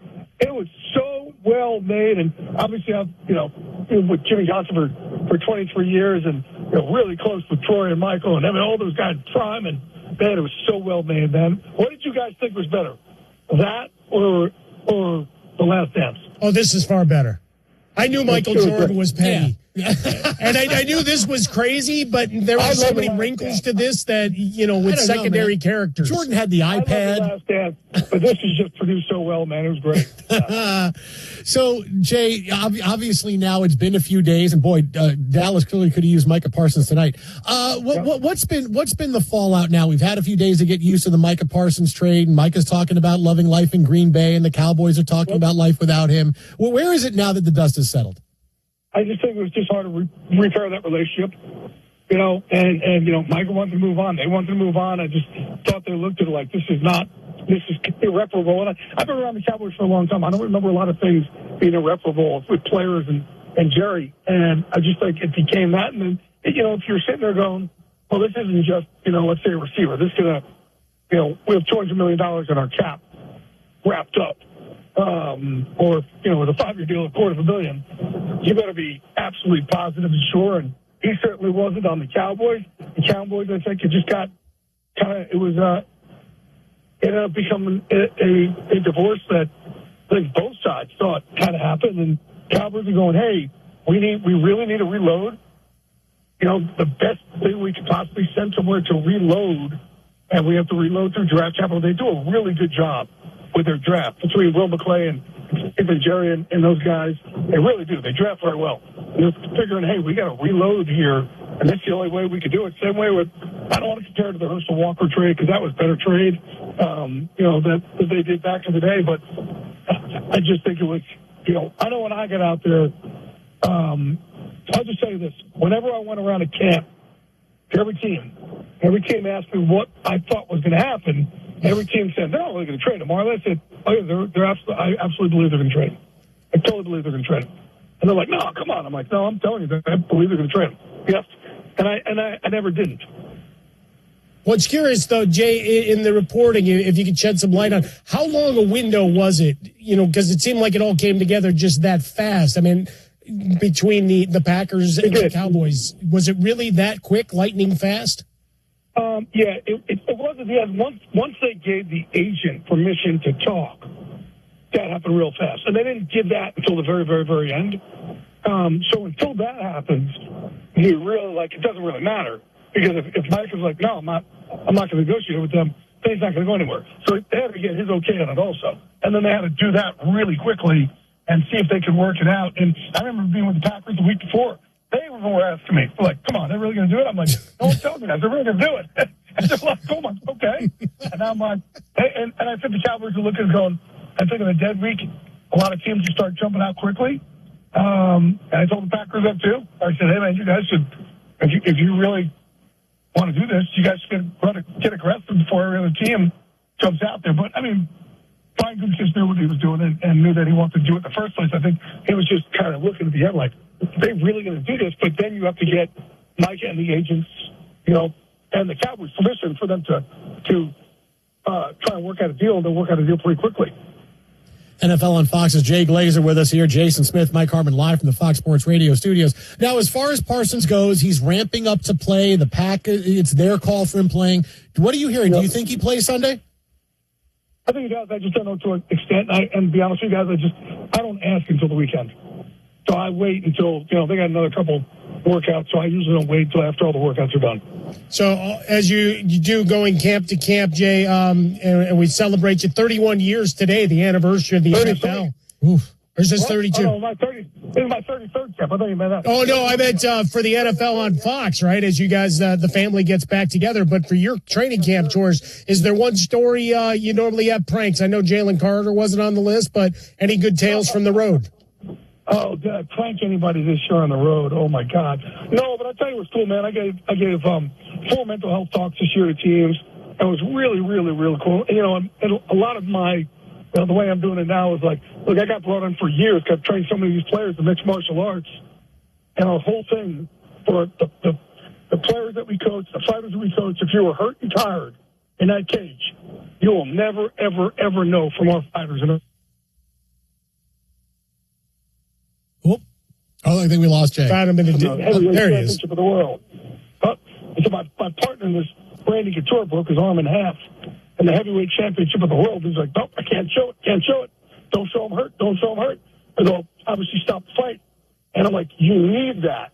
If you're a football player or fighter, you need that mentality. If you don't show it, you don't show it. If you're hurt or tired, you never show it in a cage or off the field. But the truth is, most of us don't live in a cage or on a field, and so many of us, especially men, away from that field, away from that cage, that same exact attitude of you don't show it, gets so many of us to live in shame. And, guys like me, I'd say it's harder for me because I've been diagnosed with depression, anxiety, ADHD, bipolar, something called OCD, anxiety. Other than that, I'm out of stability. But I'm like, guys, the thing that's changed my life and will change you too is, again, we're ingrained as dudes. You don't show it. Now I'm telling you to change that. There's a whole new unbreakable mindset. You could have two, one in the cage in the field and one away from it, but lean into your teammates. Think of how close this will make you. If you are vulnerable, you open up. Your trauma and your scars, man, those are your superpowers. You share those, I will die for my fight teammates. And that's been tested already. Like, I know I will. And think of how close this will make you as a team if you guys lean into each other. And the other thing I've done is, since I started talking about this 3 or 4 years ago, And since I've really started to get the help that I need, I started to do a deep dive. And I'm talking to these guys about turning their mental health into mental wealth. I actually have started to kind of sit there in my pain of my depression, anxiety, the ADHD, where they actually help me. Where have they become my superpower? Where have I weaponized them? Because if I view them differently, like they're my superpower, then I'm not ashamed by them anymore. And I can really share them with others. And not living that shame is everything. If I got a bunch of teammates I can lean into, man, it makes the world so much better for us to exist in. And it was a really, really, it was cool to talk to all these teams I talked to. It was beautiful, man. And lastly, Jay, obviously, love this stuff. Speaking of teammates, this is going to be your first NFL on Fox year without Jimmy Johnson, who retired earlier. Any different thoughts for you going into this season with Jimmy not being there? A different thing? Like, where are you right now? I'll be honest with you guys, man. He called me at the combine to tell me, and I was having dinner with Adam Peters and John Lynch, and he called me. And I had to go move myself from the table. I started crying because that's a 22-year relationship, man. That's the longest relationship of my life. Like, sure. And man, but to get, like Jimmy and I, man, we got so close over these last few years, and it was pretty cool. He and I were sitting together just in the avocado room this past year. I'm like, I call them drinking buddies. Drinking buddies. It's so cool that I got to. How close we've gotten. And he's like, Jay, I'm really proud of you of what you've done. He goes, it took me a while to figure you out. And I figured you out. You don't know anything else but to fight. And you have nothing else in you but to fight.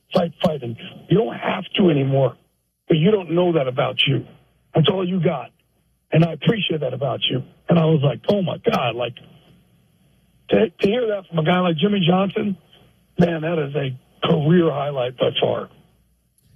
He's on Twitter at Jay Glazer. Check out Jay wherever you want to. Of course, on NFL on Fox this Sunday, founder of MVP and Unbreakable Performance, the true mental health warrior. Jay, as always, buddy, thanks for stopping by. Looking forward to another great season. Have a great one. Say hi to Rosie for us. You got it, guys. Happy New Year, buddy. Thanks. There goes Jay. Yeah, big deal now, right? Gronk taking Jimmy Johnson's place. Big deal. Look, I've only met Jimmy Johnson a couple of times in my life. We've obviously been talking to Jay for these years, but he's just been a fixture in what we've done, right? Yeah. And being a part of this larger Fox world as long as I have, that's a big loss. So my thoughts with Jay and all the crew there and Terry and Howie and all, man, it's going to be a different energy, obviously, with Gronkowski coming in. Yep. And excited to see what he does in that seat. But it's definitely going to be a different look for all of us watching the NFL on Fox. Time now to find out what's trending in the wide world of sports with someone who's been called the CeeDee Lamb of Fox Sports Radio. She didn't catch a pass in the fourth quarter either. Oh! It's Monse Bolaños with what's trending. I dropped 4 passes, apparently, is what you're telling me. Get those fours up. We kept giving you slices of pizza. You kept dropping them. That's what it is. I would never drop pizza. I would never drop pizza. Right. I drop you before I drop the pizza. Wow. You know what I'm saying? That's violence. Wow. I like that. I would drop you. All right. We'll see. Wait till I key your car next. Wait till we see. Yeah. What do you mean next? We're back to that. Wait. He said next. Yeah. That means there's another victim. Apparently. Your car was first, now hers. You can't see it on my car. It's got so many dents and bumps at this point. Oh, guys, what a game, right? Really long. Ooh. A lot of scoring in the first half and then nothing in the second half. Defensive adjustments, Fangio and Eberflus are geniuses. That's what it is. That's what we'll say it is. We'll give someone credit, I guess. But the Eagles defeated the Cowboys 24-20 in the first game of the NFL's regular season. But before the snap even happened, the first snap, you were right, Jason. Aaron Rodgers lasted longer. 4 snaps. 4 snaps. We had Aaron Rodgers 4 snaps, Jalen Carter no snaps. 4's up. Yeah. Eagles defensive tackle Jalen Carter ejected from the game for unsportsmanlike conduct after he spit on quarterback Dak Prescott. Video later surfaced showing that Prescott spit in the direction of Carter first. You can look it up, make your own conclusions there. No punts in the first half between the two teams. Javonte Williams had 2 rushing touchdowns for Dallas. Jalen Hurts had 2 rushing touchdowns. Saquon Barkley added his first rushing touchdown of the game. All of that in the first half. Then the game was delayed in the third quarter due to lightning in Philadelphia. And 1 field goal was made in the second half by Dallas, but they still lose. Dak Prescott completed 21 of 34 passes for 188 yards. Hurts ended 19 of 23 for 152 yards plus 61 yards and 2 touchdowns on the ground. Barkley had 18 carries for 60 yards and 1 touchdown. Rough night, not just for CeeDee Lamb, who dropped 4 of his targets. A.J. Brown's stat line to 9. 1 target, 1 catch, 8 yards. Yikes. I hope I'm going against A.J. Brown in fantasy and not against Javonte Williams. Exactly. Yeah. A lot of you probably had Javonte Williams on their bench. Yes. I think because they assumed somebody was going to play. That's how Tirico called him tonight. Javonte Williams on your bench, gain of 7. Javonte Williams on your bench into the end zone. It's Javonte Williams on your bench. On your bench, 100%. 49ers running back Christian McCaffrey apparently has a calf injury, so he was limited at practice today. A week after signing with the Raiders, wide receiver Amari Cooper decided he actually doesn't want to play, that he wants to retire instead. TMZ Sports reported that Mike Tyson and Floyd Mayweather have agreed to an exhibition fight. Apparently, they've both signed their contracts, and the fight is scheduled for spring of 2026. Fever star Caitlin Clark announced on social media that she's not going to return this season due to her groin injury. At the U.S. Open, we've got the women's semifinals going on right now. 23 seed Naomi Osaka and 8 seed Amanda Anisimova. They split their first 2 sets. Anisimova is up right now in the third set, 5-2, but that first set lasted a whole hour plus. Earlier today, 1 seed Arina Sabalenka defeated 4 seed Jess Pegula to advance to the finals, and she's going to face one of these 2 ladies. When it comes to baseball, Pirates top the Dodgers 5-3 to complete the 3-game sweep. Also, Shohei Ohtani back on the mound for the Dodgers on Monday at Dodger Stadium against the Rockies. Phillies shut out the Brewers 2-0. Trent Grisham hit his 30th home run of the season as the Yankees beat the Astros 8-4. Rays extended their winning streak to 7 after defeating the Guardians 4-2, and the Royals held on 4-3 against the Angels. Tampa Bay and Kansas City are 2 games out of the final wildcard spot in the AL. Back to you. Thank you very much, Monty. Tua. Jason, her phone, Roger McDowell's phone. Why is everybody calling me today? Okay, I see. Now I see. Hey. I see. Okay, we'll talk about that. Thank you very much, Monty. Am I on? Coming up next, we have more on this game. If you thought tonight was a glass half full night for the Dallas Cowboys, boy, you couldn't be more wrong about that. That's next. Jason and Mike, Fox Sports Radio. Joe Buck and Tom Looney. No breathing, don't give a fuck if I keep my arm bleeding. Hey, NFL fans. Week 1 is your shot to play free and stack $1 million cash bag with DraftKings Pick 6, an official partner of the NFL. Here's how you do it. Download the DraftKings Pick 6 app, DraftKings' easiest way to play fantasy. Enter for free and pick more or less on 6 player stats for Week 1. Tomorrow night, I'm going over for Najee Harris, 23.5 yards. Chargers going to run the football. He's healthy. He will go over 23.5. Give me the under 230.5 passing yards by his quarterback, Justin Herbert. Hit all 6 picks. You'll be splitting a bag that's already at $1 million or more. Download the DraftKings Pick 6 app. Use code JSS. Opt in for free. Start stacking entries for NFL Week 1. Zero cost, huge upside in partnership with DraftKings Pick 6. Remember code JSS. DraftKings Pick 6. The crown is yours. Gambling problem? Call 1-800-GAMBLER. In New York, call 877-8-HOPE-NY or text HOPE-NY 467-369. In Connecticut, help is available for problem gambling. Call 888-789-7777 or visit ccpg.org. Please play responsibly. On behalf of Boot Hill Casino and Resort in Kansas, fees may apply in Illinois. 21 plus age and eligibility varies by jurisdiction. Void in Ontario. Bonus bets expire 7 days after issuance. For additional terms and responsible gaming resources, see dkng.co/audio. You're already a subscriber to our Fox Sports Radio YouTube page. That is right. We fit. Now you just need to hit that bell notification. The bell icon. So hit it. Right now. Hit that bell notification. It is a no-brainer. Because every time you do, Mike Harmon will get his wings. Boneless, of course. Yeah. This is The Herd. When Colin Cowherd drops the info. I'm Julian Edelman. That's Rob Gronkowski. And guess what, folks? we're teammates again. And we're going to welcome you guys all to Dudes on Dudes. Dudes on Dudes. That sounds a little weird, but that's what this is going to be. Roberto, what's Dudes on Dudes? Well, I'm a dude, you're a dude, and Dudes on Dudes is our brand new show. And we're going to see who the ultimate dude really is. The premise of this show is going to be, we're going to highlight players, peers, guys that we played against, legends from the past. And we'll get into the types of dudes. What kind of types of dudes are there, Gronk? A lot of different types of dudes. We got studs, wizards. We got freaks. Or dudes. We got dogs. We'll break down their games. We'll share some insider stories and determine what kind of dude each of these dudes are. Is Randy Moss a stud or a freak? Is Tom Brady a dog or a dude's dude? We're gonna find out, Jules. New episodes drop every Thursday during the NFL season. Subscribe on YouTube. Follow us on Instagram, TikTok, Snapchat, and X. Go to Apple Podcasts and write a review about dudes that you want us to do. Listen on America's #1 podcast network, iHeart. Open your free iHeart app and listen now.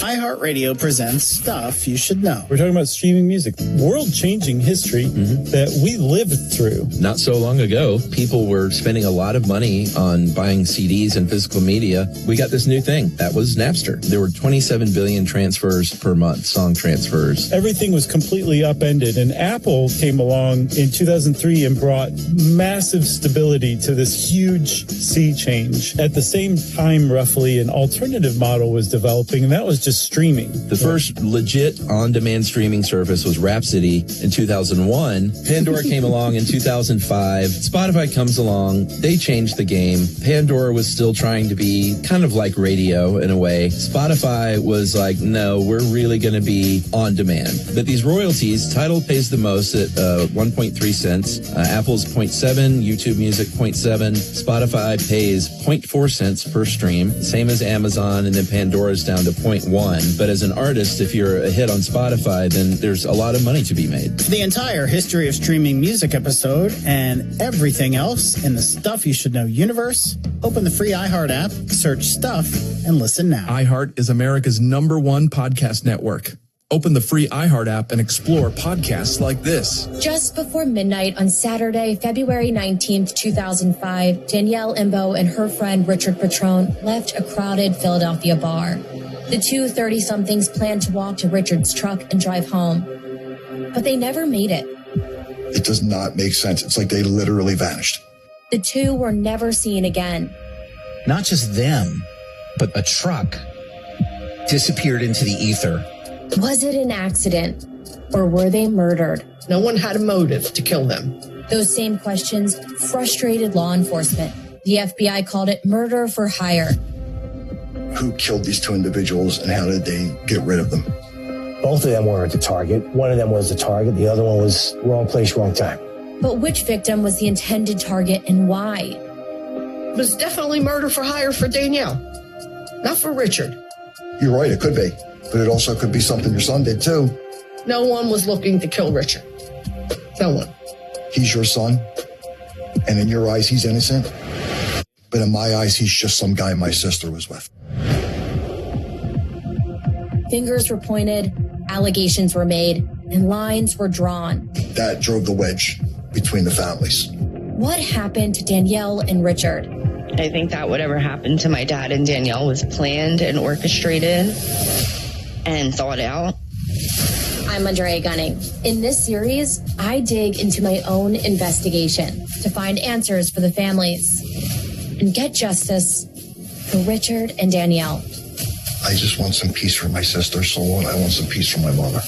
Listen on America's #1 podcast network, iHeart. Open your free iHeart app and listen now. Go to foxsports.com for details. Boom. Trust your eyes. FS1.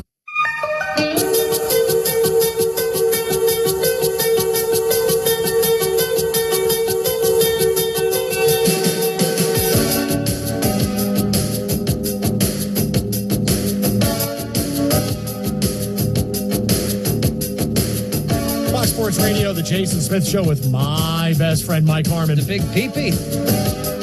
Opening night of the NFL. Happy opening night. Boy, did we have drama. We had spinning. We had weather delays.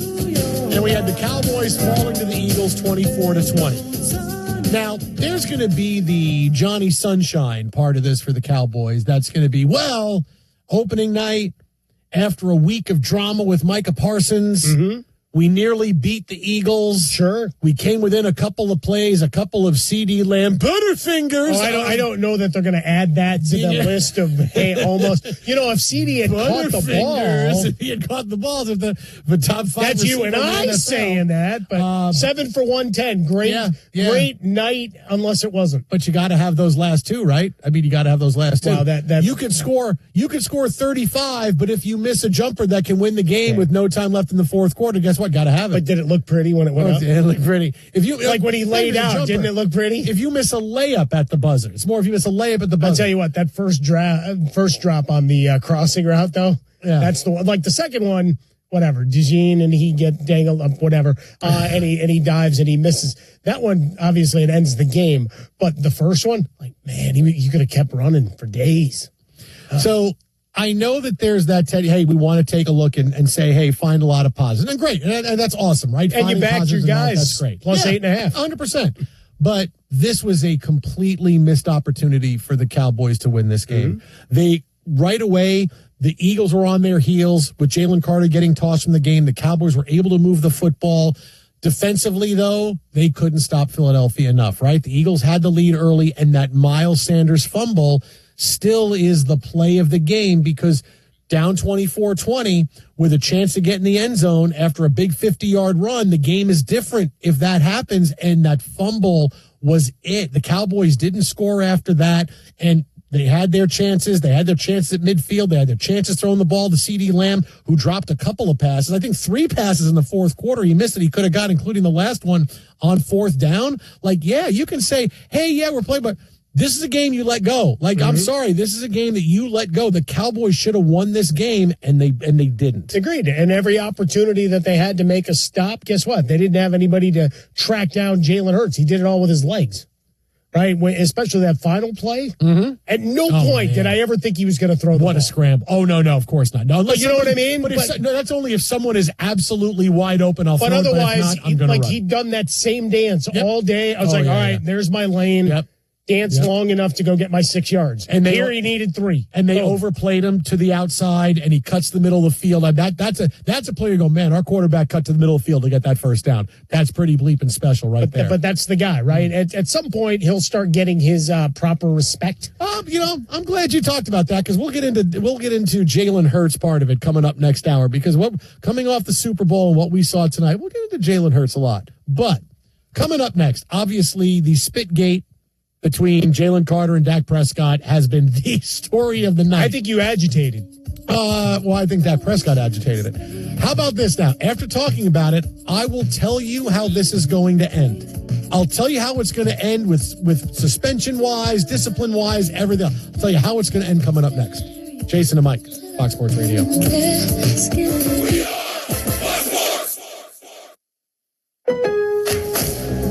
Lowe's knows you've got a job to do, and we help get it done. With the MyLowe's Pro Rewards program, eligible members save more with volume discounts on qualifying orders or a quote of $2,000 or more. Join for free today. Lowe's, we help, you save. Offer can't be combined with any other discount, contract, and or special pricing. Exclusions, more terms, and restrictions apply. Details at Lowe's.com/terms. Subject to change.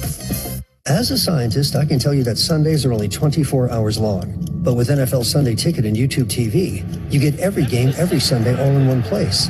That's upwards of 30 hours of NFL in one day. How can there be 30 hours in 24 hours, you ask? I have a theory. Magic.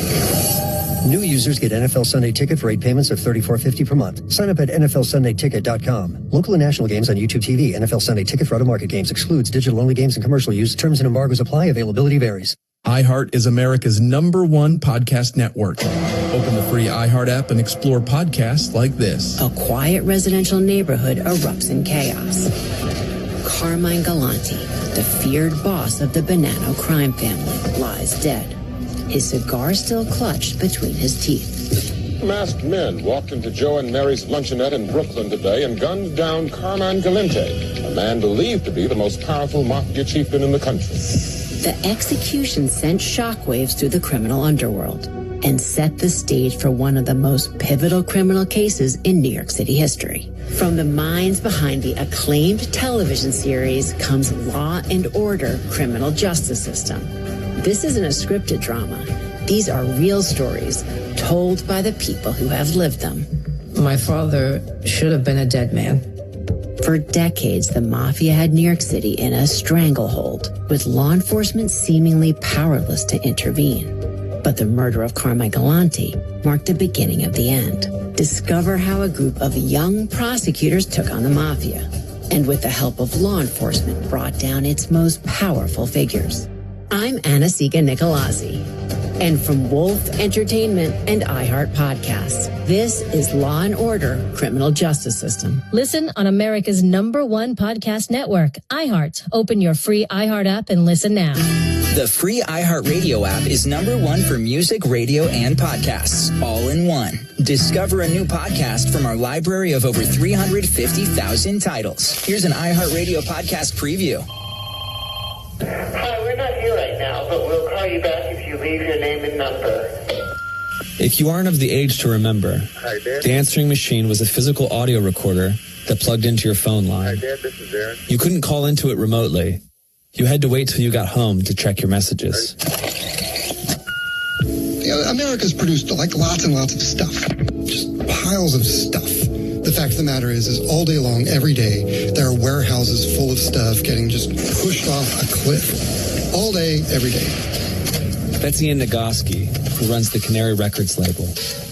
A friend of mine said that what he loves is being the guy standing at the edge of the cliff, waving his arms, going, wait, no, let me look at those first before you throw them away. I think there might be some good stuff in there. I think there might be some stories. I don't think we should throw all those away yet. We have a season, 10 episodes of stories from that realm, of things that were just barely saved, and in some cases, not saved at all. A bizarre tale of two infamous New Yorkers. They booby-trapped their home and turned it into a shield fortress of ephemera. A missing chapter of American music history. There hasn't been a guess culturally that they matter. So they get thrown in the garbage. A decade's worth of original television lost to the airwaves. It's over. It's ephemeral. You're going to see something else the next second and nobody's ever going to see it. A piece of music that's defied convention for 70 years. I had students write down the sounds they heard during it, and one girl said, I never realized there was so much to listen to. And what could only be called an audio mystery. It said nothing on it, and it clearly had been recorded, which intrigued me. What is this going to be? These stories and more given new life, if only for a glimpse. Is this podcast a piece of ephemera in the making? A forgotten story about forgotten stories? Only time will tell. Subscribe now on Apple Podcasts, the iHeartRadio app, or wherever you listen to podcasts, and learn more at ephemeral.show. Listen and follow this podcast for free on the iHeartRadio app. #1 for music, radio, and podcasts, all in one. We are one more.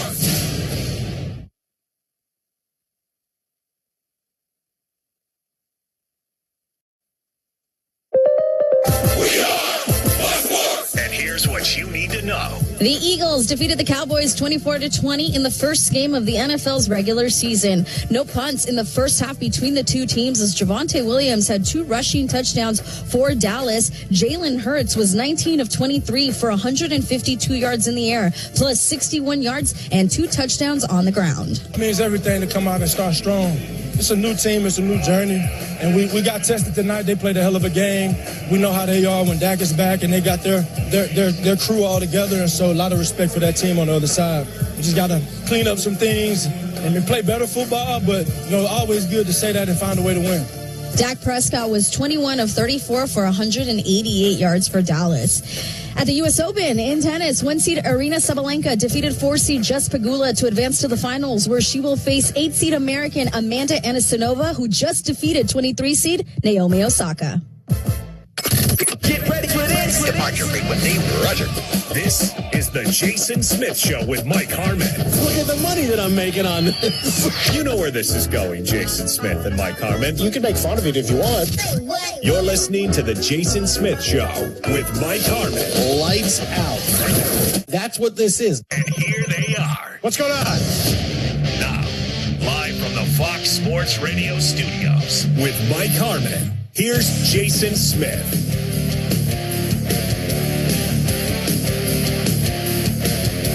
Greetings, welcome inside. Final hour tonight, the Jason Smith Show with my best friend, Mike Harmon. Johnny! Happy opening night of the NFL. We made it. We made it through night one. Yay! We had players spitting at each other. We had a weather delay. And in the end, we had the Super Bowl champion Eagles beat the Dallas Cowboys 24-20. Succeed and proceed. Yeah. I mean, look, I'm going to tell you how the whole spit gate's going to end in a couple of minutes, but just to understand, the Cowboys, they missed a huge chance tonight. 100%.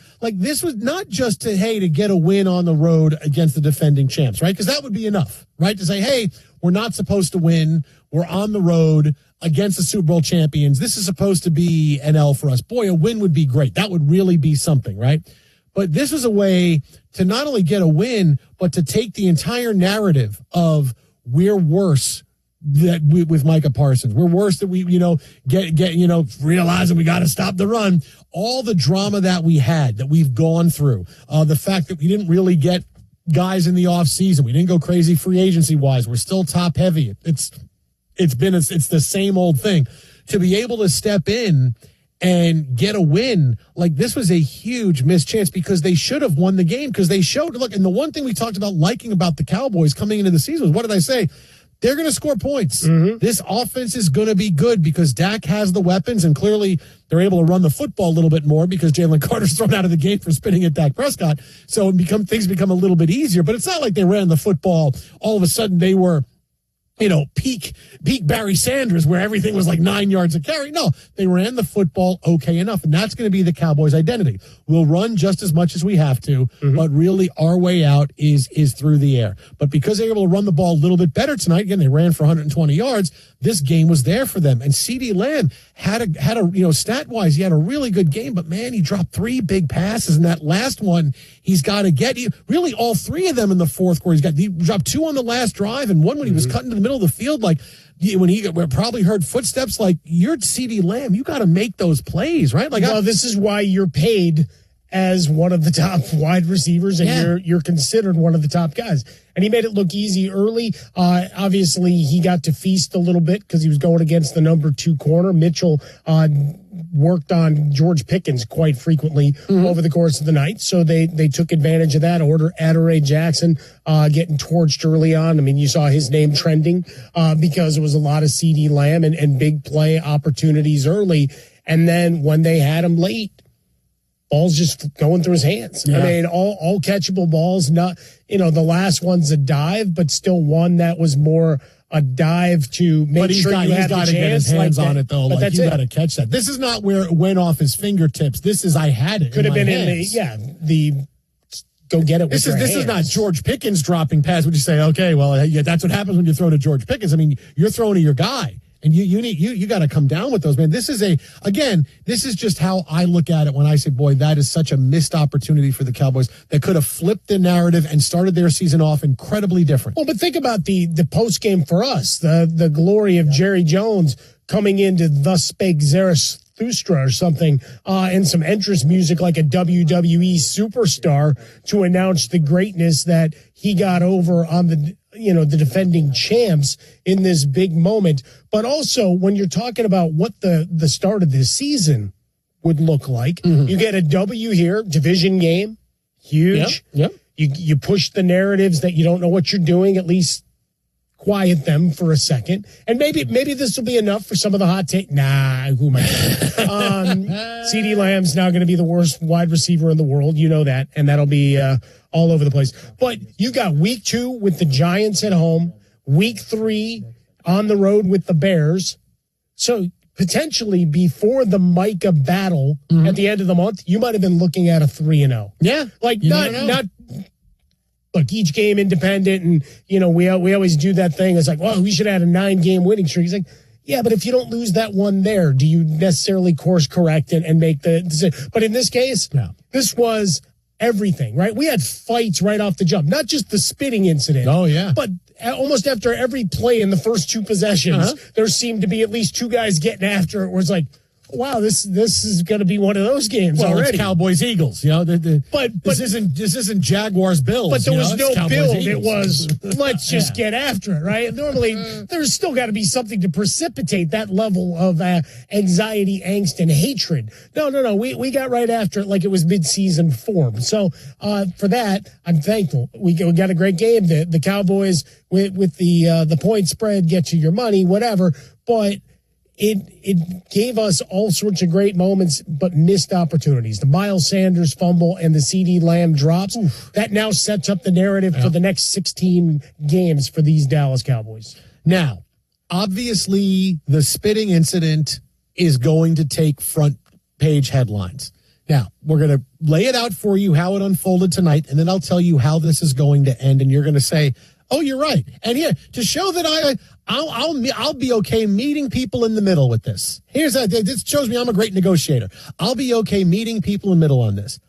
So before the first play from scrimmage, Eagles defensive tackle Jalen Carter, one of the best DTs in the NFL, second-team All-Pro last year, gets ejected because he is spitting at Dak Prescott. Cameras caught him doing it. He spit at him. It was unsportsmanlike conduct and an ejection. This is what it sounded like on the broadcast. Tyshirt, what are you doing? I don't know. I like the guy playing. The guy playing the fife was pretty good. What the hell you got going on there? What is that happening? like one of those quest games where you're going through the Shire? That's what? wild.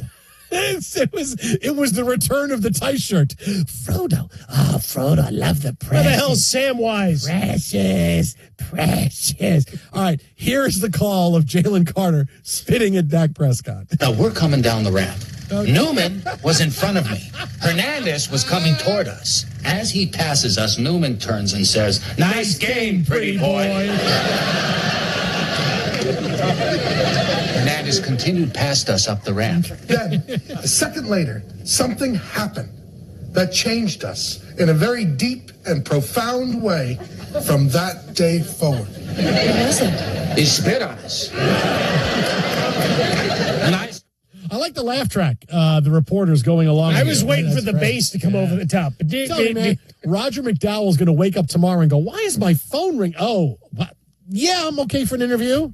I'm okay. Is he on Dan Patrick tomorrow? 100%. Roger McDowell's on Dan Patrick tomorrow. 100%. So here it is. Here's a play-by-play of Jalen Carter spitting on Dak Prescott. This game couldn't have started worse. Unsportsmanlike conduct on the Eagles. Unsportsmanlike conduct on the Eagles, in particular on Jalen Carter, and even worse, Carter, one of the Eagles' most impactful players, was ejected from the game before the very first play from scrimmage. All right, so there is Merrill Reese with the call. Now, how many times do you think Merrill Reese referenced that over the course of the night?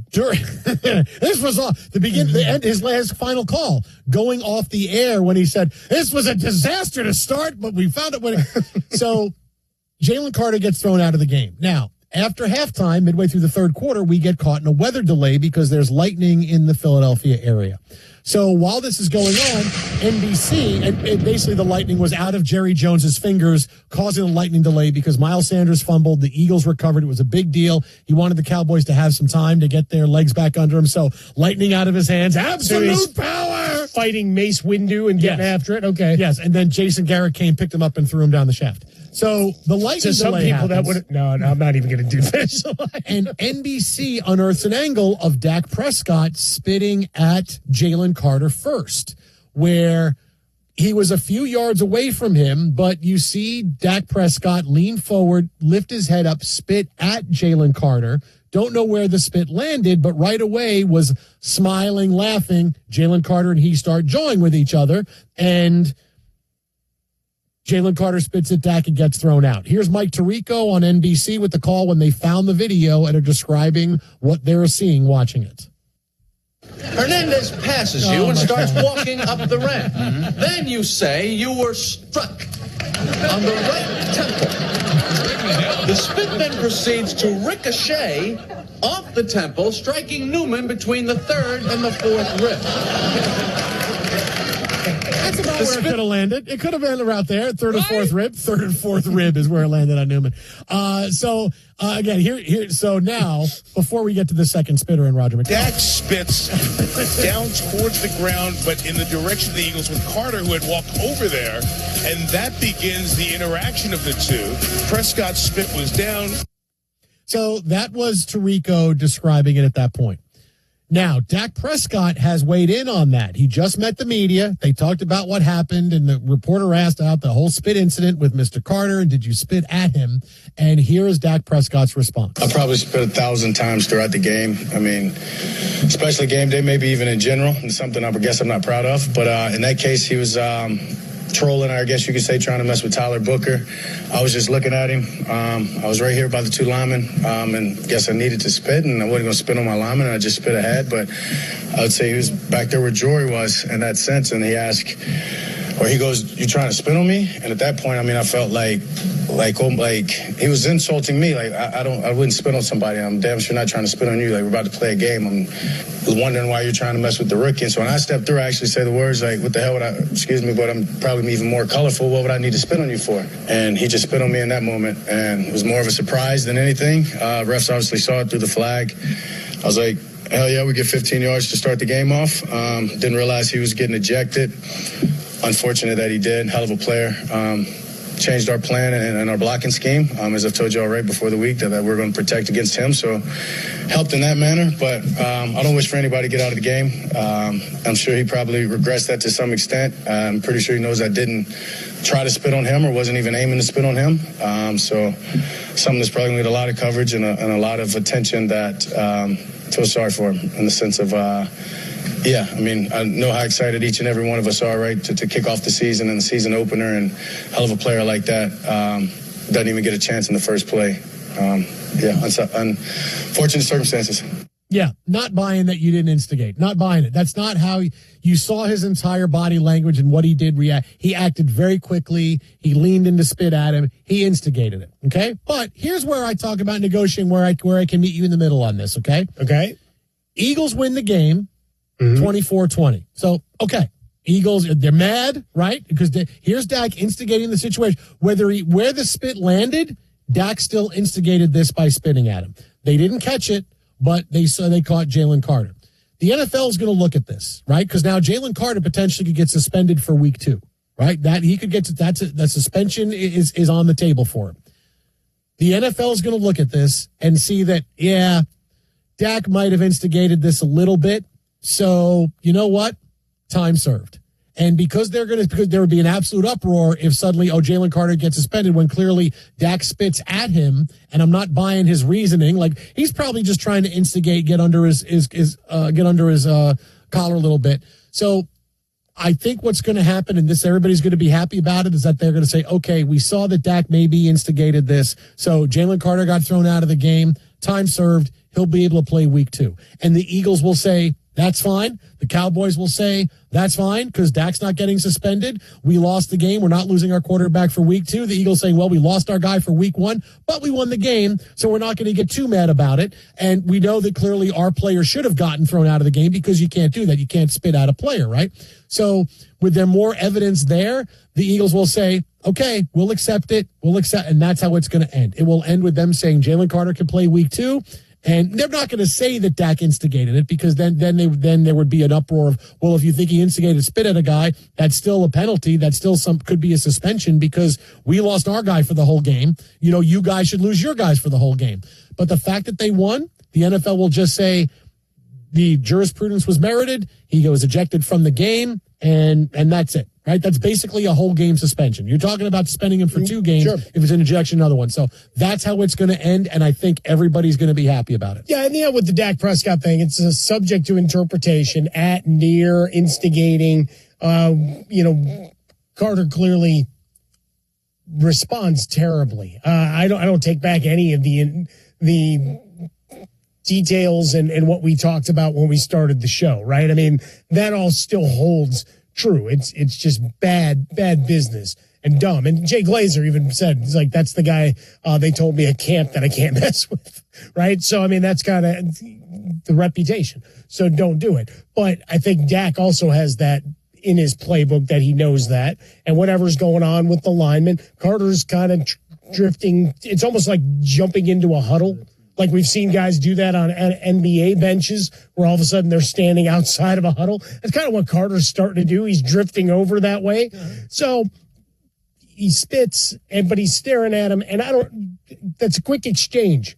But, you know, whatever the magic words are that get Dak to have that bright-eyed response, that's it, right? It triggers from there. And so the NFL has to decide, all right, do we want to go Zapruder film and get every piece of tape, including the people that were filming from the 50-yard line with the telescopic lenses and commission all of that? Or do we just say, time served, they won, here's giant fines so the good folks that handle and administer the NFL charities win?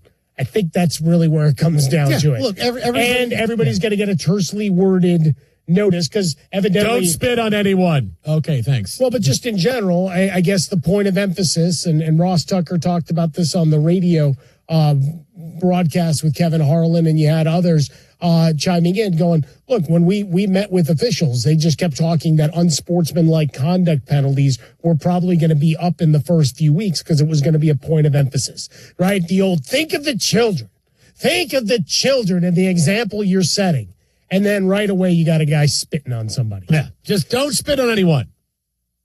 That's all I have. I'm done. That's not bad. I mean, that's that's a good memo. I mean, it doesn't need to be because you don't want to questions. have it really wordy because it might get lost. From the desk of Roger Goodell. Don't spit at anyone. Sincerely, Commissioner Roger Goodell. Exit outbound of Fresca, exit Swollen Dome. So that's, I'll show you. I'm okay. I can meet there, and I think that's absolutly fine. But now you hate Dak Prescott. I can do that. No, I did. You're sitting there like what's Chris Parnell going, why, Ron? Why?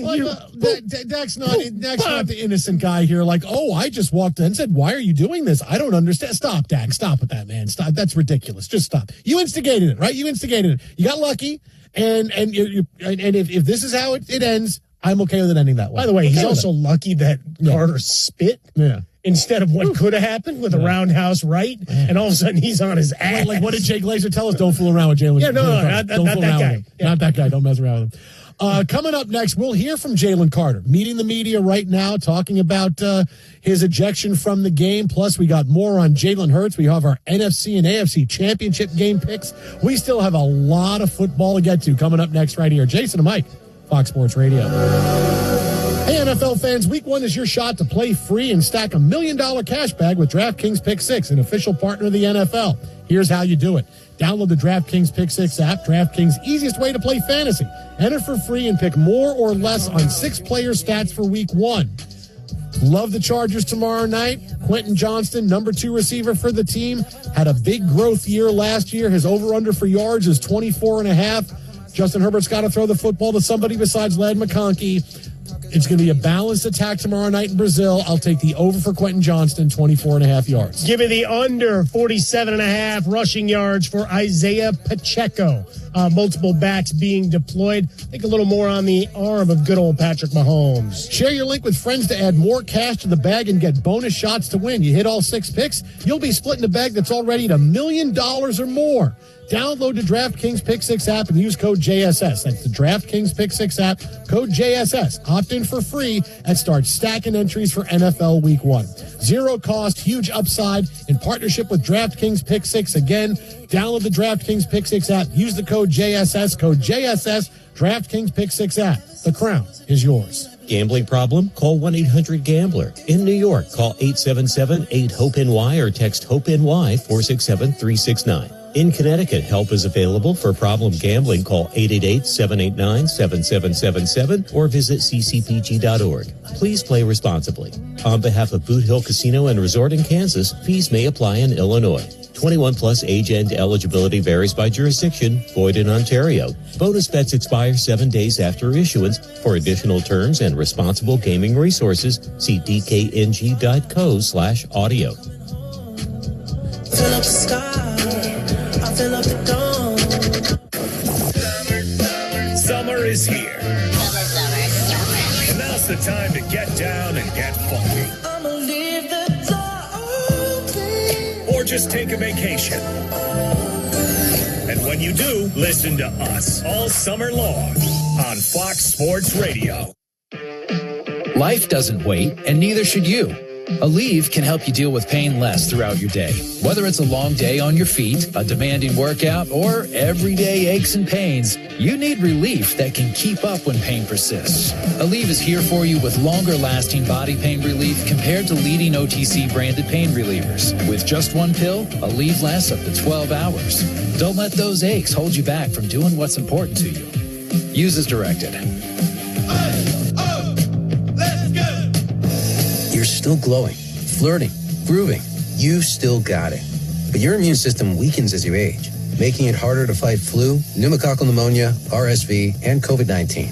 Vaccines are a key part of any health routine and help strengthen your immune response. Ask your doctor or pharmacist which vaccines you need.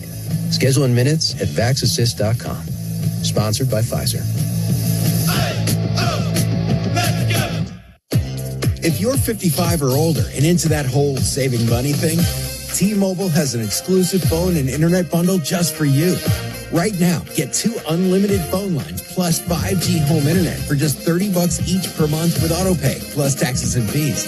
And with 5G home internet, setup is easy with just one cord and no technician needed, which is great if you're also into that whole keeping it simple thing. Switch now and experience the best mobile network in the U.S. Visit your local store to start saving. T-Mobile, it's better over here. Based on analysis by Ookla of speed test intelligence data Q4 2024 to Q1 2025, Ookla trademarks used under license. Unlimited on our network. Customers on voice plan may notice speeds lower than other customers and further reduction if using more than 50 gigs a month due to data prioritization. Video streams and SD on this plan. Home internet pricing after $20 a monthly bill credit plus $5 per line without autopay. Debit or bank account required. See 5G device coverage and access details at T-Mobile.com. iHeartRadio presents Stuff You Should Know. The different color noises, white noise, brown noise, pink noise. Brown noise is deeper, has lower frequencies, it's got more bass, minimalizes that higher frequency. Mm-hmm. And I didn't really know this, but apparently you can liken some of these to sounds in nature, and apparently brown noise is more akin to like a river rapid or a heavy rainfall or thunder. Because there's also white noise and pink noise, you think brown noise is just named after the color brown. Wrong. There was a scientist named Robert Brown from Scotland. White noise is used, aside from just sleeping, a lot of times with like noise-canceling headphones and stuff, masking other sounds. Pink noise is a little different. It's kind of like the compromise between white noise and brown noise. As far as which one is best for sleep, there have been some very middling studies over the years. But at Oxford in 2017, they said that they fell asleep 40% faster listening to white noise, but their overall sleep was about the same. Okay. There was a study in 2017 from Northwestern of 13 older adults, and they said pink noise provided deeper sleep overall and improved ability to recall words. For the entire Colorful Noises episode and everything else in the Stuff You Should Know universe, open the free iHeart app, search Stuff, and listen now. The free iHeartRadio app is #1 for music, radio, and podcasts, all in one. Discover a new podcast from our library of over 350,000 titles. Here's an iHeartRadio podcast preview. Here's something pretty disturbing I discovered while researching this podcast. This is what it actually says on the Los Angeles Police Department website. The site states that the Adult Missing Persons Unit investigates 3,200 cases a month. And 70% of those missing people are found or returned voluntarily within 2 or 3 days.